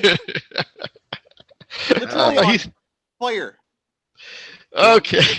Well, you know what we're going to do? I'm going to try to get some control over this madness that we have proceeding this. But this is we're going to do this the whole month of October. I can't wait to hear the whole month. So don't shoot your loads right away there, Jordan. Don't undo all the barrels of your shotgun. But it is what we call the Halloween corner with Jordan because it's Halloween. A lot of horror films are coming out. Or have come out, and you're just watching a lot of horror films, catching up on them, and then at the end of the month, we're gonna have the top 10 horror films of the decade. Dexter, you're invited back to that if you want to come back for that show. So top 10 horror films of the decade. So you have some time to do that. But maybe that time you can come prepared. Okay. Erase your list when we ask you for the countdown. So Jordan, Okay, so you have a few on this list. I'm going to let you go over them, and I want you to give us a brief description. And if you're going to give them snowflakes, give them snowflakes if you wish. It doesn't matter. But I think people would like to know where we stand with the grades on these. And again, I don't watch a lot of horror, so that's why I'm giving this to you to watch, because I don't care for horror films. I really don't. I'm a weird sucker for horror films, even though a lot of times I don't think they're that good. But I don't know, some reason I can throw that on way quicker than most movies here. That or a stupid comedy. So yeah, it's the month of October, so I thought I'd be doing some marathoning, some horror films. One of the reasons I popped up Vampires vs. Brooklyn right away, because it's kind of a horror film. Coming up first here, it's the Creep series over on Netflix, or it's on Netflix now. Mark Duplass. These are very minimalist movies. It's literally Mark Duplass and one other person for 90% of the movie here. So if that doesn't intrigue you, if you're not just looking for, interesting dialogue, it very much seems like the kind of inspiration for his HBO show Room 104, where again it's secluded stories in one room for half an hour here, but this time about an hour 20 minutes. Very tight films here. I enjoyed the first one more because for the first one you don't know if this guy is a creep, a psycho, lonely, or what. You're guessing to literally the last scene as to what exactly is going on with Mark Duplass's character here. And while the second does at least do something a little differently, it just doesn't exactly copy the first one. I just kind of got a little more bored than I was with the first one here, and it didn't intrigue me as much here. But they're interesting, worthwhile films if you can get into them. I know these definitely I think will lose some people here, but it was interesting enough to me. Next one is Intruders here. Your basic, people breaking in the house, and she's got to kind of figure out how to survive. Except for this case here, though, she's I forget what the word is, but basically she's afraid to leave the house. In fact, at one point she can get out of the house, but she's shell shocked. She can't leave the house. Hasn't left the house in many years. Agoraphobia. I was gonna say that, but then I was like, oh, is that a? Then I was like, that's the spider thing. But I was like, no, wait, that's arachnophobia. All right. So that was the one little twist on this. And there's another kind of interesting twist about halfway through it as well, where I was like, oh, okay. So it's at least it's not super paint by the numbers here. You also have an interesting turn from Martin Starr, who's been in like Freaks and Geeks, and he's one of the teachers in the new Spider-Man movies. So he's one of the bad guys here, and he's probably the baddest of the bad guys. So it's also kind of interesting always to see a different turn from an actor like that here as well. So it held. Yeah, I was gonna say Martin Starr is a bad guy. Martin Starr, and he's the baddest of them all. He's the one that's like, they're all like, what do we do with her? And he's the one that's like, we just straight up kill her, right? He's the baddest of the bad, and like there's a little bit of animal harm, so that bothers you. Don't get into this as well. But for the most disturbing movie that I'm going to talk about here is a remake. It's I Spit on Your Grave. Boy, this thing it's disturbing. Oh, what's that, Dutch? Well, no, I know. They it's like the sequel, is it not? They have two. Well, okay, so if you want the complicated, it's like Halloween. There's a complicated order to this. Okay. There's an original from the 70s. Yeah, which I see the trailer to that. That's effing weird. They were called video nasties back then. They're all video nasties. And they're very much. And then there's the new ones from 2000 whatever, and then the fourth new one is a direct sequel to the original one. Okay, that's where I got confused because I knew there was a sequel to. They take the survivor from the first one, and now she's all grown up with a daughter, and it's revenge. It's this girl who's tortured, and the worst possibly happens to her. And when I say the worst, it lasts for a long time. It's about a half an hour that you're watching this girl get tortured and then some, and basically she comes back to kill all the people that tortured her. So the fourth one is about how people come back to revenge her getting revenge, but I haven't seen that one. I just saw the first new one that's whole different people. Got it. Good. Gotcha. Good. Yeah. I knew there was one that tied in with the original completely. Yeah, and I believe but the third new one is a direct sequel to the first new one, while the second new one is also a separate story. Got it. They should just call it I Spit, I Spat, and I Sputtered, or something like that. The first three, or the first of the new three, are 1, 2, and 3, but then the fourth one's not number 4 because technically it's actually number 2. So that would Anywho, so the first of kind of like the Terminator series. There we go, like the Terminator series. So the first of the new one here, like I said, I can't get behind films like this here, man. Like I said, I will say this, I almost threw up on a couple of different moments, and I don't normally do that. I'm not the kind of guy that gets jumped or actually scared at these films anymore, but I did legitimately throw up. So if that intrigues you, go ahead and watch this here. There are some interesting ways too that she off some of the guys towards the end here, so it's not at least super paid by the numbers in that case. So just go at it knowing what you're getting into here. These are tough films to watch. Then I have 2 repeat watches here. I want to also dive into some films that I've enjoyed from the past here. They were making the third one here, and unfortunately it looks like it got delayed because of COVID. It's The Collection, the sequel to The Collection. Yes. they were coming out with the Collect did. They were making it, and but it looks like it's delayed because it's supposed to come out next month, and I don't think it's going to pop up next month. I don't think. Nah. There's been no word about it yet.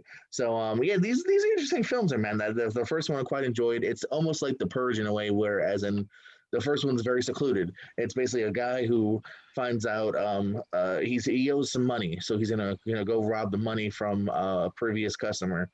But as he breaks in, he realizes there's a serial killer torturing this family, and the killer doesn't know he's there, so he's trying to like get out. Then there's like a little girl, and it kind of evolves, and it's just an interesting. Again, it's at least a very kind of clever with the way it kind of has the trap set up here. It'll make you a couple times here with the ways they're caught and whatnot. And the second one is a little bit bigger and broader. Of they go. He gets kind of. Anywho, I don't want to get into the second one because it kind of spoils the first one here. Yeah, it's all connected. Yeah. It does continue the story here, and I believe the third one has the same people in it as well.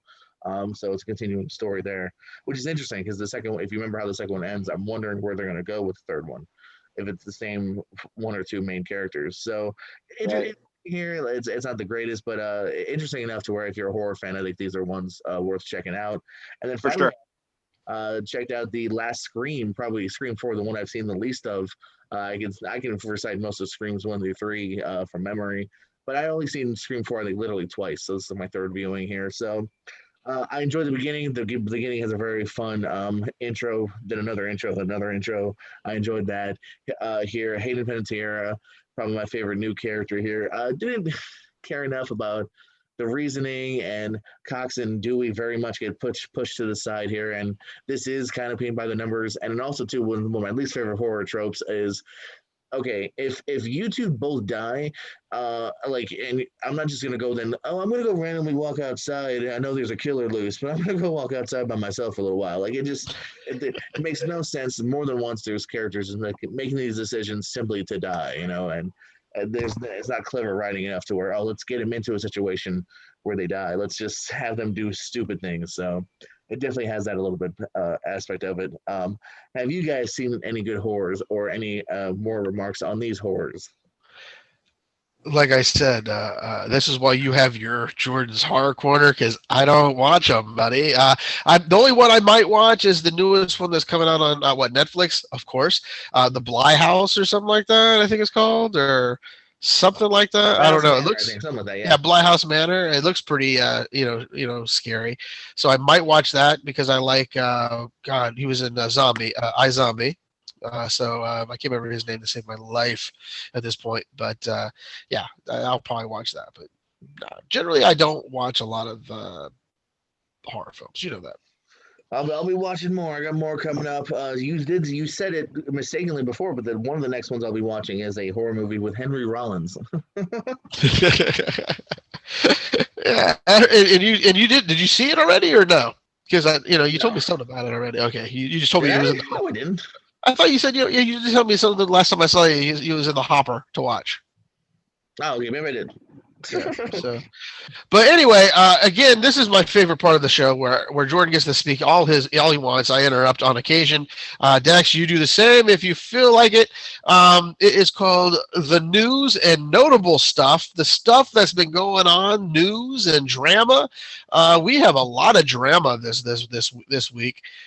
Again, we're filming this at this time. What day is it right now? October 7th. By the time we see this, it'll be October 8th.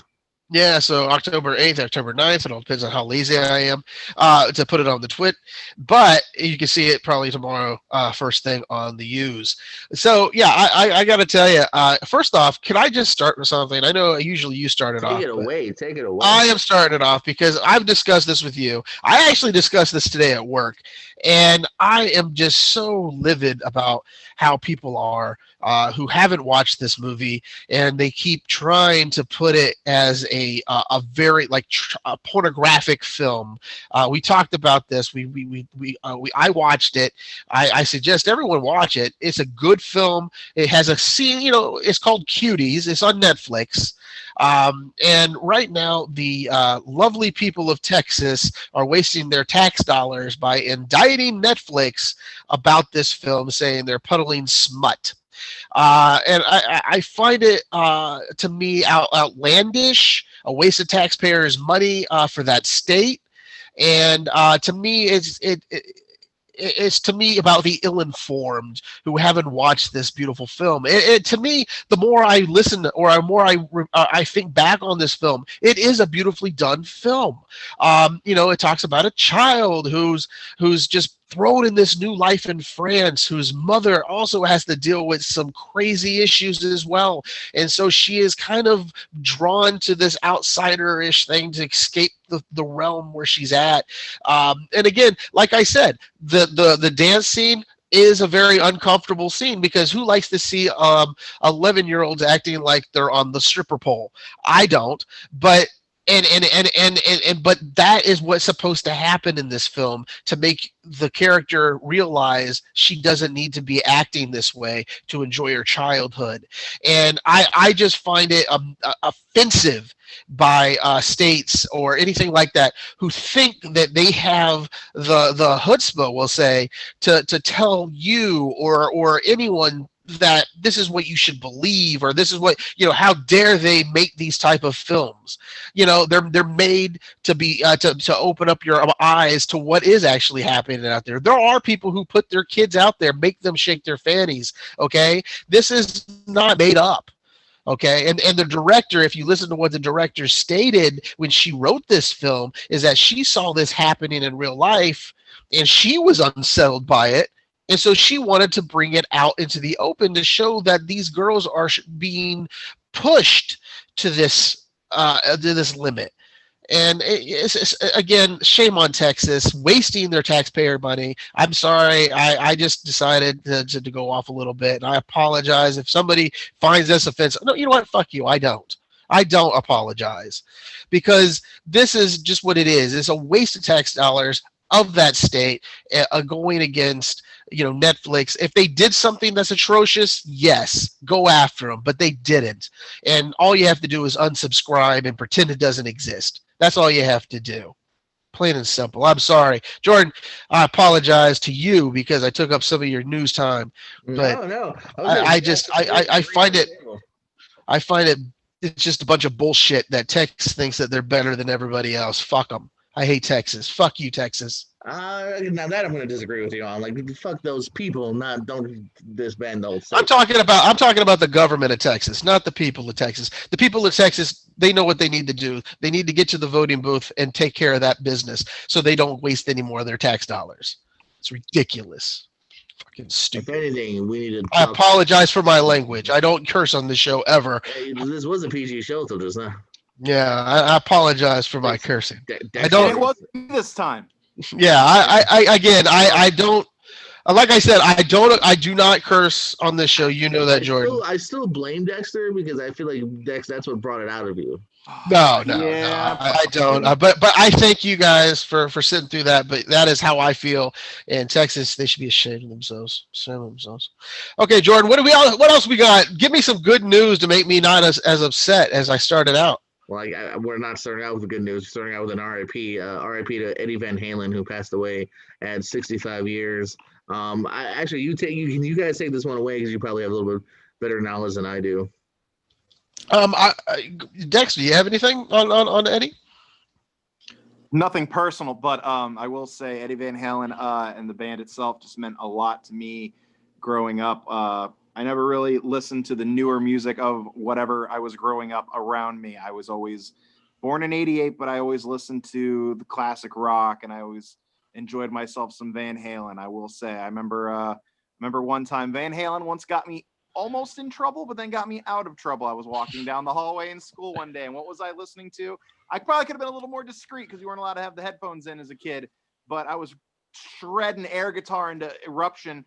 And the teacher pulls it off on my head and goes, "You're not allowed to listen to this in school. What do you?" And he listens and he just, "All right, just finish the song and just put it away because it was Eruption." And Van Halen, man, like Eddie Van Halen, throat cancer guy. How old was he, Jordan? Do you have the facts in front of you? 65. 65? Yes.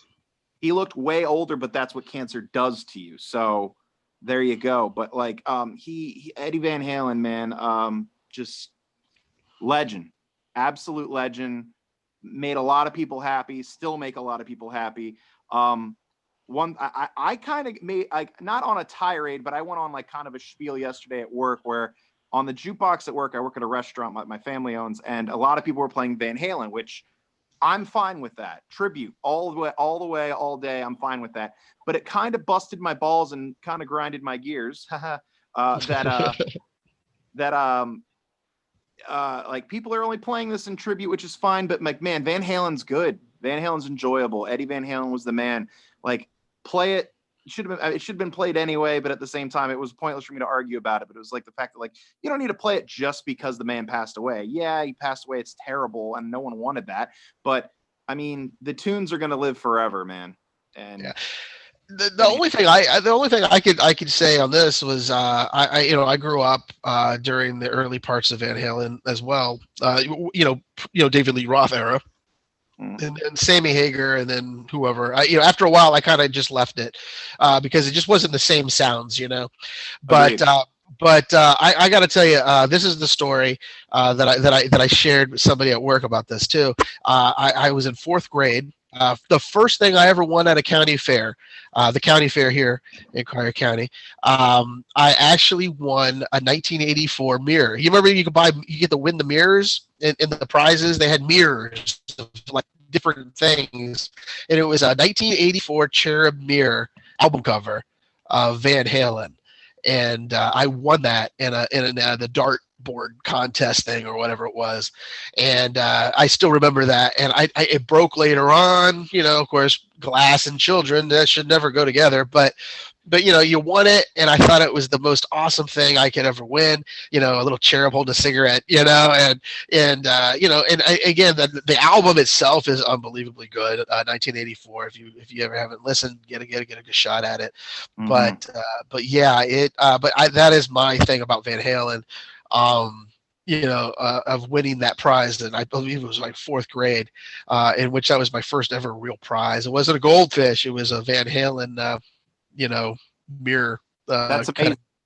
So that's what I won. Then of course goldfish came later, but yeah, it was weird. They used to give mirrors. That's one that I got. So I would have taken that. Yeah, man.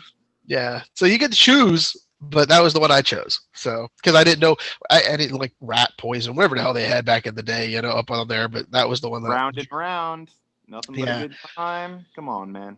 Yeah. So that's what we got. So, what else we got there, Jordan? Because Van Halen means a lot to everybody, and you can listen to any song and love it. Like Hot for Teacher, love the guitar riffs and that Panama, and oh Jesus, you could go on for days. Jump. Yes. You really got me. Yeah, it's like I said, it's just a good, like I said, man. He brought something, even beat it, with his guitar riffs on that. Unbelievable. He invented stuff that no one ever could. That or could ever replicate really since. So, Jordan, what else we got for our news and other stuff? And some interesting, weird news. Jamie Foxx is in final talks to reprise Electro in the 3rd Tom Holland Spider-Man film. Of all things here, so I guess they're setting up their own multiverse, I suppose, because we got J.K. Simmons, obviously has popped up in the last one, reprising J. Jonah Jameson, which that was something I actually had said out loud multiple times. This is not something I've said out loud. I want to see Jamie Foxx's Spawn, and I'm fine with him in other things, but this is a weird one to reprise because, I just feel like this movie and even this character didn't leave a great taste in a lot of people's mouths, so this was an interesting announcement here.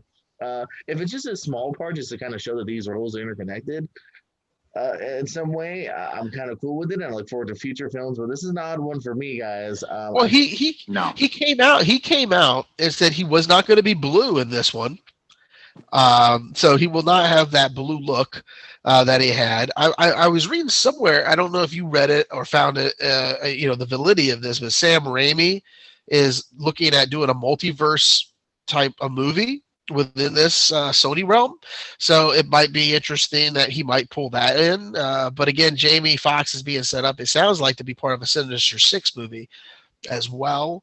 But yeah, it'll be interesting. Did I hate that character? No. Did I think they could have done better with that character? Yes.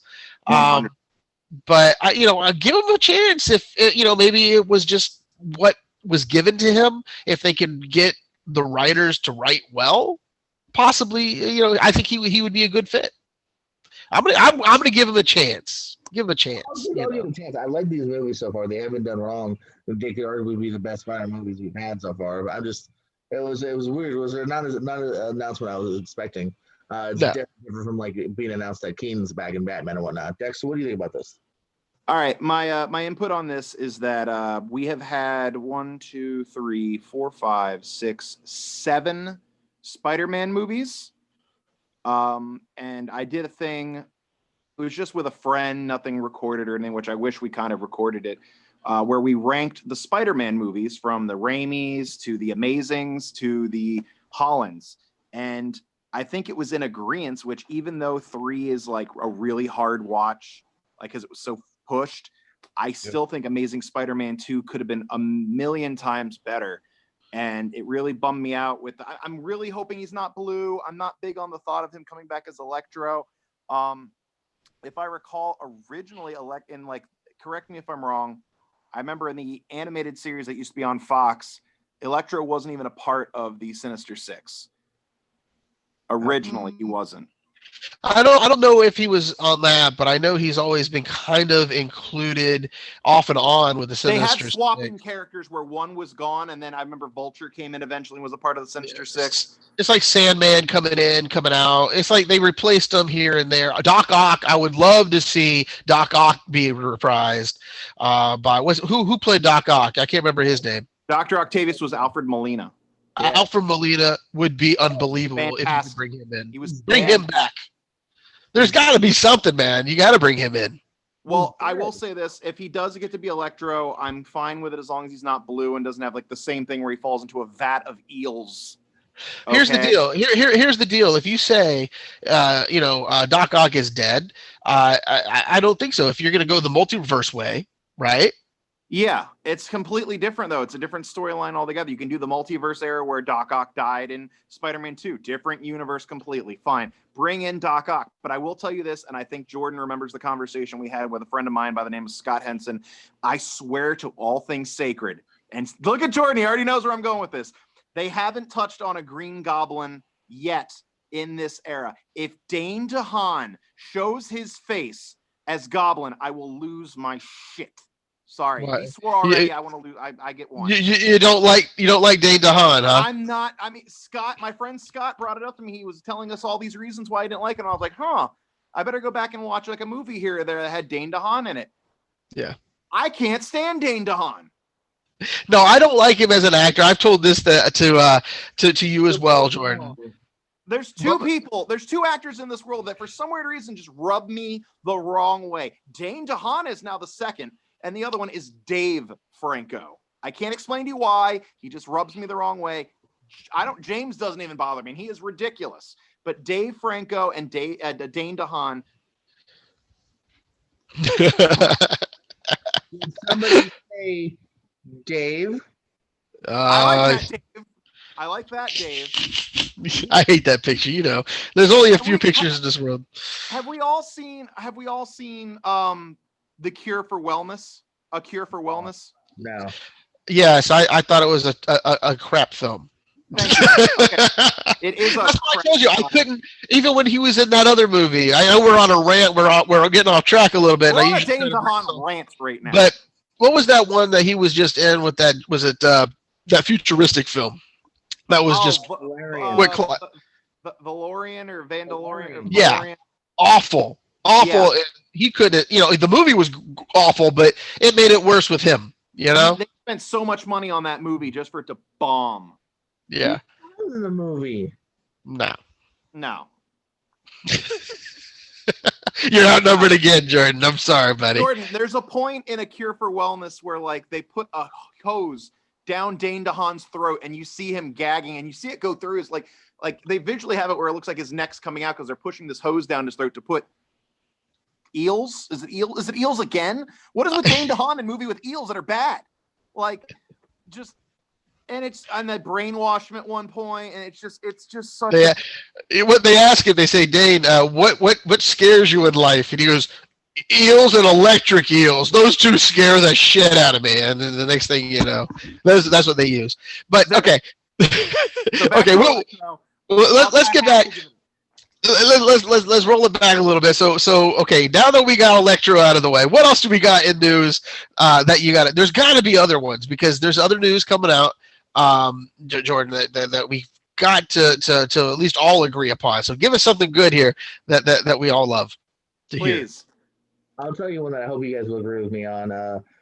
I think this movie's going to be very nice. A high five. Borat 2 has been announced. The trailer is dropped October 23rd on Amazon Prime.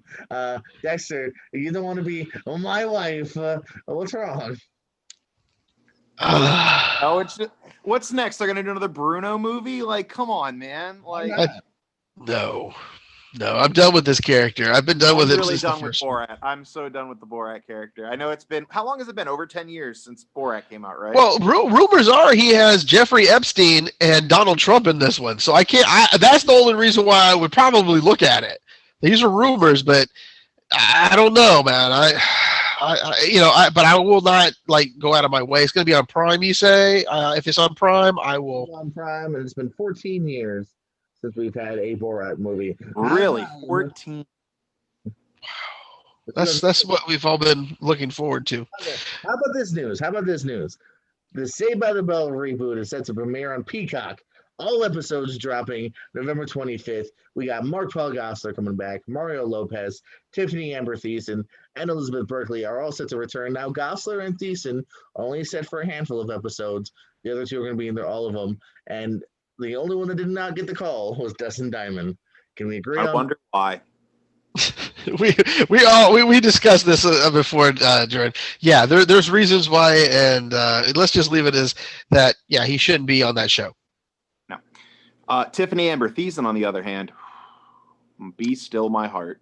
I tell you, she's gotten. There was a point where for a little bit she went off track, and with her acting or whatever. Then she came back with White Collar, I believe. Was she in that? Yeah. And I was like, wow, what a woman. You know what I'm saying? She just came and just screened up on the radar again once. The ladies' man. Yeah, she's a great. But I'm more of a Topanga kind of guy. Well, we all are. Let's be real here. I was too over Topanga. I'm sorry, kids. Well, I can't get into Jessie Spano, mainly for the fact that, like, after seeing her in Showgirls, I just can't come back from that. I love that. I was so happy to see Showgirls. I hate to say, when I was younger.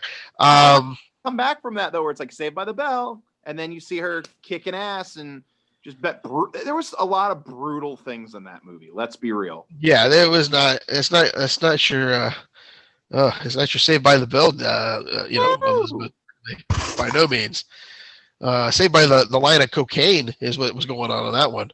Can we just have Zach Morris's Trash as a TV show? Because that's basically what. Okay. What else we got besides the Peacock drop? All right, I got some more news, notes, and notables. Of course, this has sadly become a weekly segment here on the show. It's called the Movie Shuffle, everybody, the release date shuffle. Unfortunately, a movie I was very much looking forward to. We got the teaser trailer recently. The Batman, Robert Pattinson, has been delayed.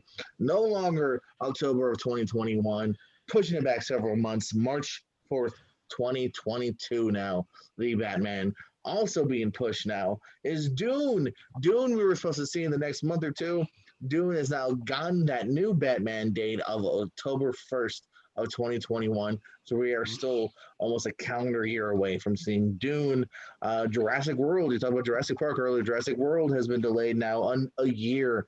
We're getting it June 11th of 2021. We will now see it almost an exact year later on June 10th of 2022. Speaking of things that are unfortunately not just being delayed likely, but are canceled, Glow, Gorgeous Ladies of Wrestling, Season 4. It was picked up and was renewed, but unfortunately due to COVID and just decisions by the studios, it has been canceled on Netflix. It will not continue. Mark Maron has said, hey, Netflix, come on, guys, let's do at least a movie. Supposedly stuff was already shot. He's like, let the writers know. We'll have 2 hours. We'll wrap this thing up. I know Betty Gilpin has gone on record saying, it was one of the best jobs, if not the best job she's ever had and may ever have.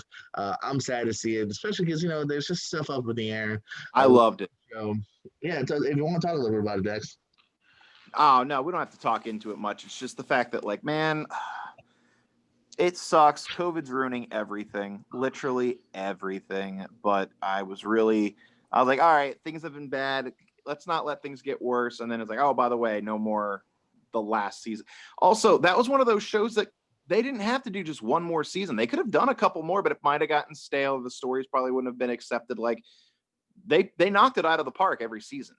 And the last season probably would have been the same way, and it could have ended on a plus note. But I agree that Mark Maron said, like, oh, just do a movie. Everyone will be satisfied and happy. Just close it out with a nice little bow. I loved Glow. Besides being a wrestler, like, I loved Glow. I thought it was a great show. I thought it was really fun. I loved the part where they eventually got to Vegas and everything. It was just fun. It was a good watch. I don't know. I'm just bummed. I'm bummed to see it go. And Jordan, I do have some dates. I don't know how good they will be as well. The Marvel Studios and how they're going to be cranking out all their movies at one time. Basically, it feels like it's going to be one right after the other. You got May 2021. Looks like Black Widow is going to come out. You got July. It should have, but they pushed it again. So, it'll be on May 7th. So, July 2001 to 2021, of course. Shang-Chi and the Legend of the Ten Rings is coming. And then we're going to have November 2021, The Eternals. And then in December 2021, the new Spider-Man film. And then we're going to have the other films that were supposed to be up a little further, of course, Thor and Love and Thunder, Doctor Strange, Black Panther 2, Captain Marvel 2, all in 2022. So it's maddening for everybody, especially the lovely Marvel universe, as well as DC. And I haven't been able to confirm this, Jordan. Maybe you can with me. I don't know, but the big rumor is that DC is going to release Wonder Woman VOD. They decided we can't figure out how to fit it back in, so we're just gonna put it out like Disney did with Mulan and see where the dice, where the dice tumble. I'm all for this. I've been for this. I know you want to see it in the big screen.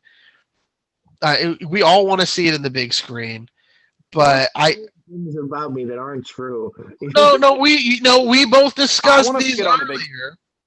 Everybody wants. I want to see it on the big screen, but I want to see. I'm okay with it being put out there on my screen, but I just want it, And will I pay $30 for it? Probably not. But will they put it on HBO Max? These are the things they're trying to figure out at the moment.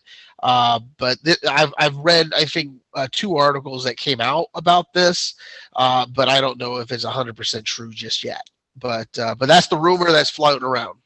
I haven't heard anything about that. I've talked to recently. They were even saying the same thing for Black Widow. So I think it'd be interesting. I've talked about this before with family members about you got something like Mulan. Yeah, I wasn't really ready to pull the trigger on that.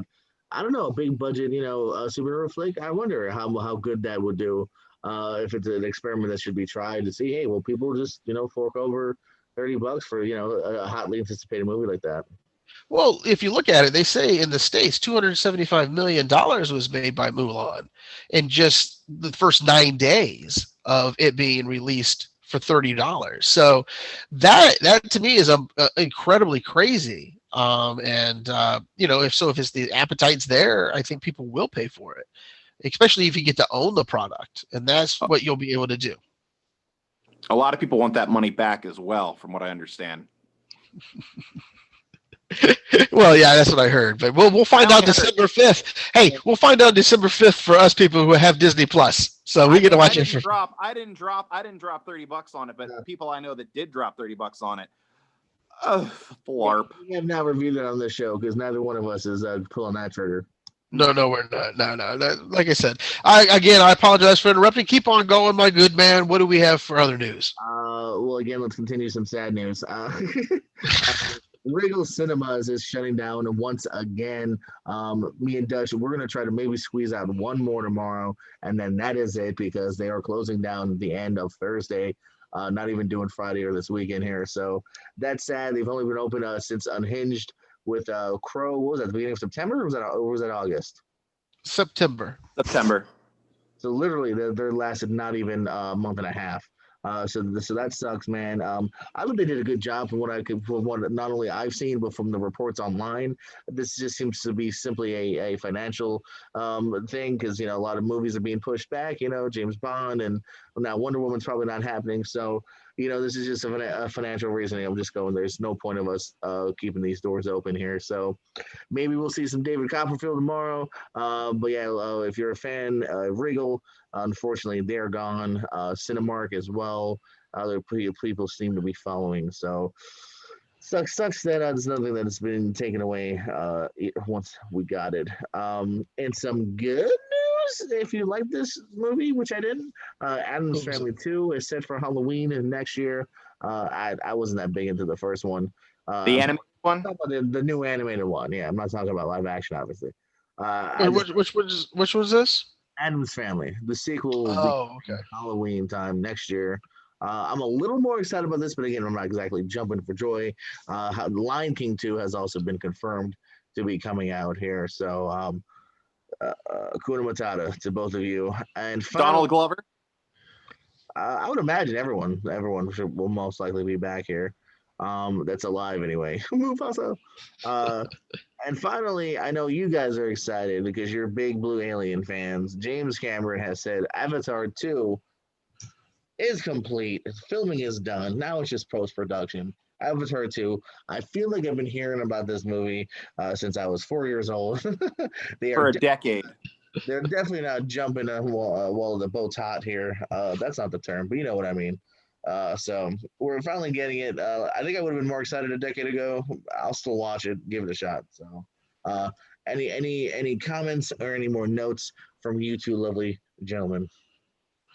I don't see anything that's going to jump off the page and strangle me today. But yeah, if you're a big fan of Morgan Whalen, who was this week's Saturday Night Live musical guest, Morgan Whalen has been kicked off the show. So. They're saying because he's willful ignorance of the COVID protocols that they've been putting on these guests. I guess he didn't want to do it, so they decided, well, you're not on the show. So there you go. That's sounds like a simple fix to me. Yeah. So they'll bring in somebody like George's favorite. What's her name? That's Stella. Mega Stallion or whatever it was. Yeah, she was awful last week. But I'm not a fan of Megan Thee Stallion. I believe that's her name. Is it Megan? I don't know. Who's ever Megan Stallion? I have no interest. No, I'm just saying they'll bring her back, but just for you. Childish Gambino. I would love to have him on the show. I love it. Yeah. But there you go. That's the only biggest news that we have. Oh, and happy birthday, Gilmore Girls. Thank you. I love that show. So, happy birthday. It's been premiered, or what are you talking about? What do you mean a birthday to a show? It's its 20th anniversary. Okay. Yeah, 20 years old. Woo! You're almost able to drink. I've seen 0 episodes. Isn't Unsolved Mysteries for Netflix season 2 coming out soon as well? I think I heard. I do not know about that. I just go against with my own stuff, like Gilmore Girls. Well, listen, when they bring back X-Files again and make it better than the last thing they did, I'll be happy. But I don't see them ever doing it. I didn't care for that last bit of X-Files. So in our lifetime, we'll see Mulder and Scully again. Oh, for sure. I mean, I'm a huge fan of that. I might start watching that show tonight just for the heck of it. I'm not, because I'm going to stick to my horror movie a day thing. So. Oh, there you go. Have you been doing that? Here's the thing. I could do that a year round, but since it's October, I'm going to do it anyway. Yeah. So in my horror corner, what have you seen so far? It was older stuff, nothing newer really. But like I didn't know either. Oh, I didn't know I was I didn't. I thought it was a Jordan thing. If I had known, I would have. It's mine. No. I said it's his corner. I don't do horror. That's why it's his corner. Oh well, snap. Anybody can hang on that corner. I just don't. What have you seen? Good or bad? All right. So lately, what are we on? It's October 7th, right? So I've watched at least 7 horror movies. I probably watched more than 7 this month, but I've watched the first 6 Friday the 13th movies recently. There's a lot of good and a lot of bad with those, but at the same time, for nostalgia factors. I think of those 6. Beg your pardon? I think I've only seen the first 1 or 2 of those 6. I mean, if there was a way for me to get them to you for free so you can watch them, I would, but I think I have them all on Vudu. Oh, then you're set. Yeah, they had the pack on there where you can get like the first 8, which is up to Jason Takes Manhattan, and then 9, 10, and Freddy versus Jason are another pack, like a trio pack. But yeah, I watched the first 6 Friday the 13th, which I've done a million times. I've watched Halloween 3, which a lot of people they shun it, but it's a cult classic because it's completely different. But trust me, I'm much for watching Michael Myers, but at the same time, the third one is one I've been meaning to rewatch because I think I saw it at a time where I was just like, "What? This is boring and not Michael Myers," and I don't think I gave it a shot, to be honest. The music freaks me out to this day. The Silver Shamrock music. Oh my gosh! When the commercial comes up, and this is all foreign language, the Dutch, but yeah, it's. Did you know the third Halloween, Dutch, had no Michael Myers? I never watched it, so like I said, I don't watch a lot of them. I watched part 1, part 2, H2O, and underrated H2O. A lot of people bash H2O. If it went from 1 to 2 to H2O, that's a good trio right there, I think. I feel like it's rated though. I don't know. Like I do like H2O. H2O. I think I put it up on a higher pedestal though, is the thing. I'm a big horror movie guy. I can talk horror all day. I mean, Jordan, I want a horror movie quiz with you. By the way, can I just interrupt? I found the best movie that's coming out all season long. It's called Fat Man, 'Tis the Season to Get Even, with Mel Gibson as Chris Kringle. I gotta watch this. It comes out November 17th, VOD.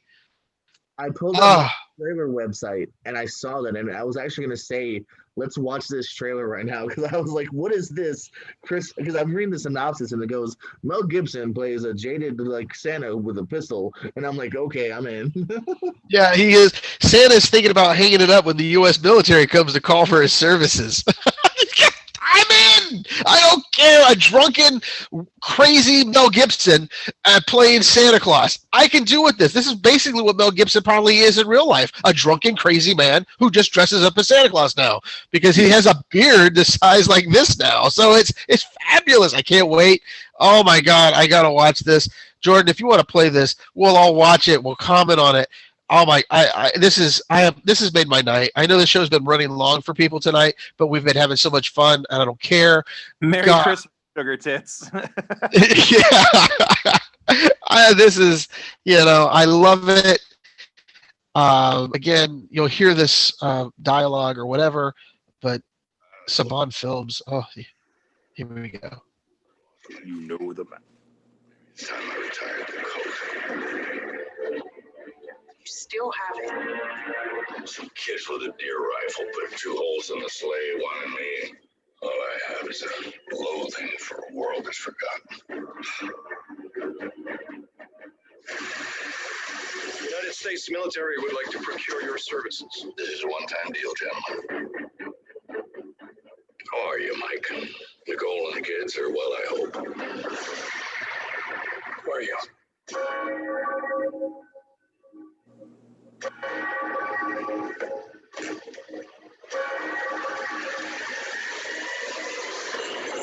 just messed up big time! What's the job? I'd like you to kill Santa Claus.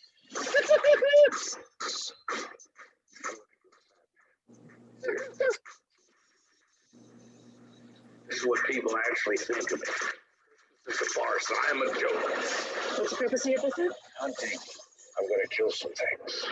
There is a rising number of our youth for decision. big man's head. Third head's rotten, they old. You don't want his beard? I'm not shaving off the big man's beard. That's a kid off A Million Pieces, by the way, if you haven't watched that show. The appetites. Why elves live much longer than humans? What to say? Oh my god, this is so great. Tell me you guys love this film already, right? 'Cause My head is spinning. I love the idea that they hired a hitman to kill Santa Claus. This is fabulous. And it's that freaking guy that, like, It wasn't Goggins. Jolly.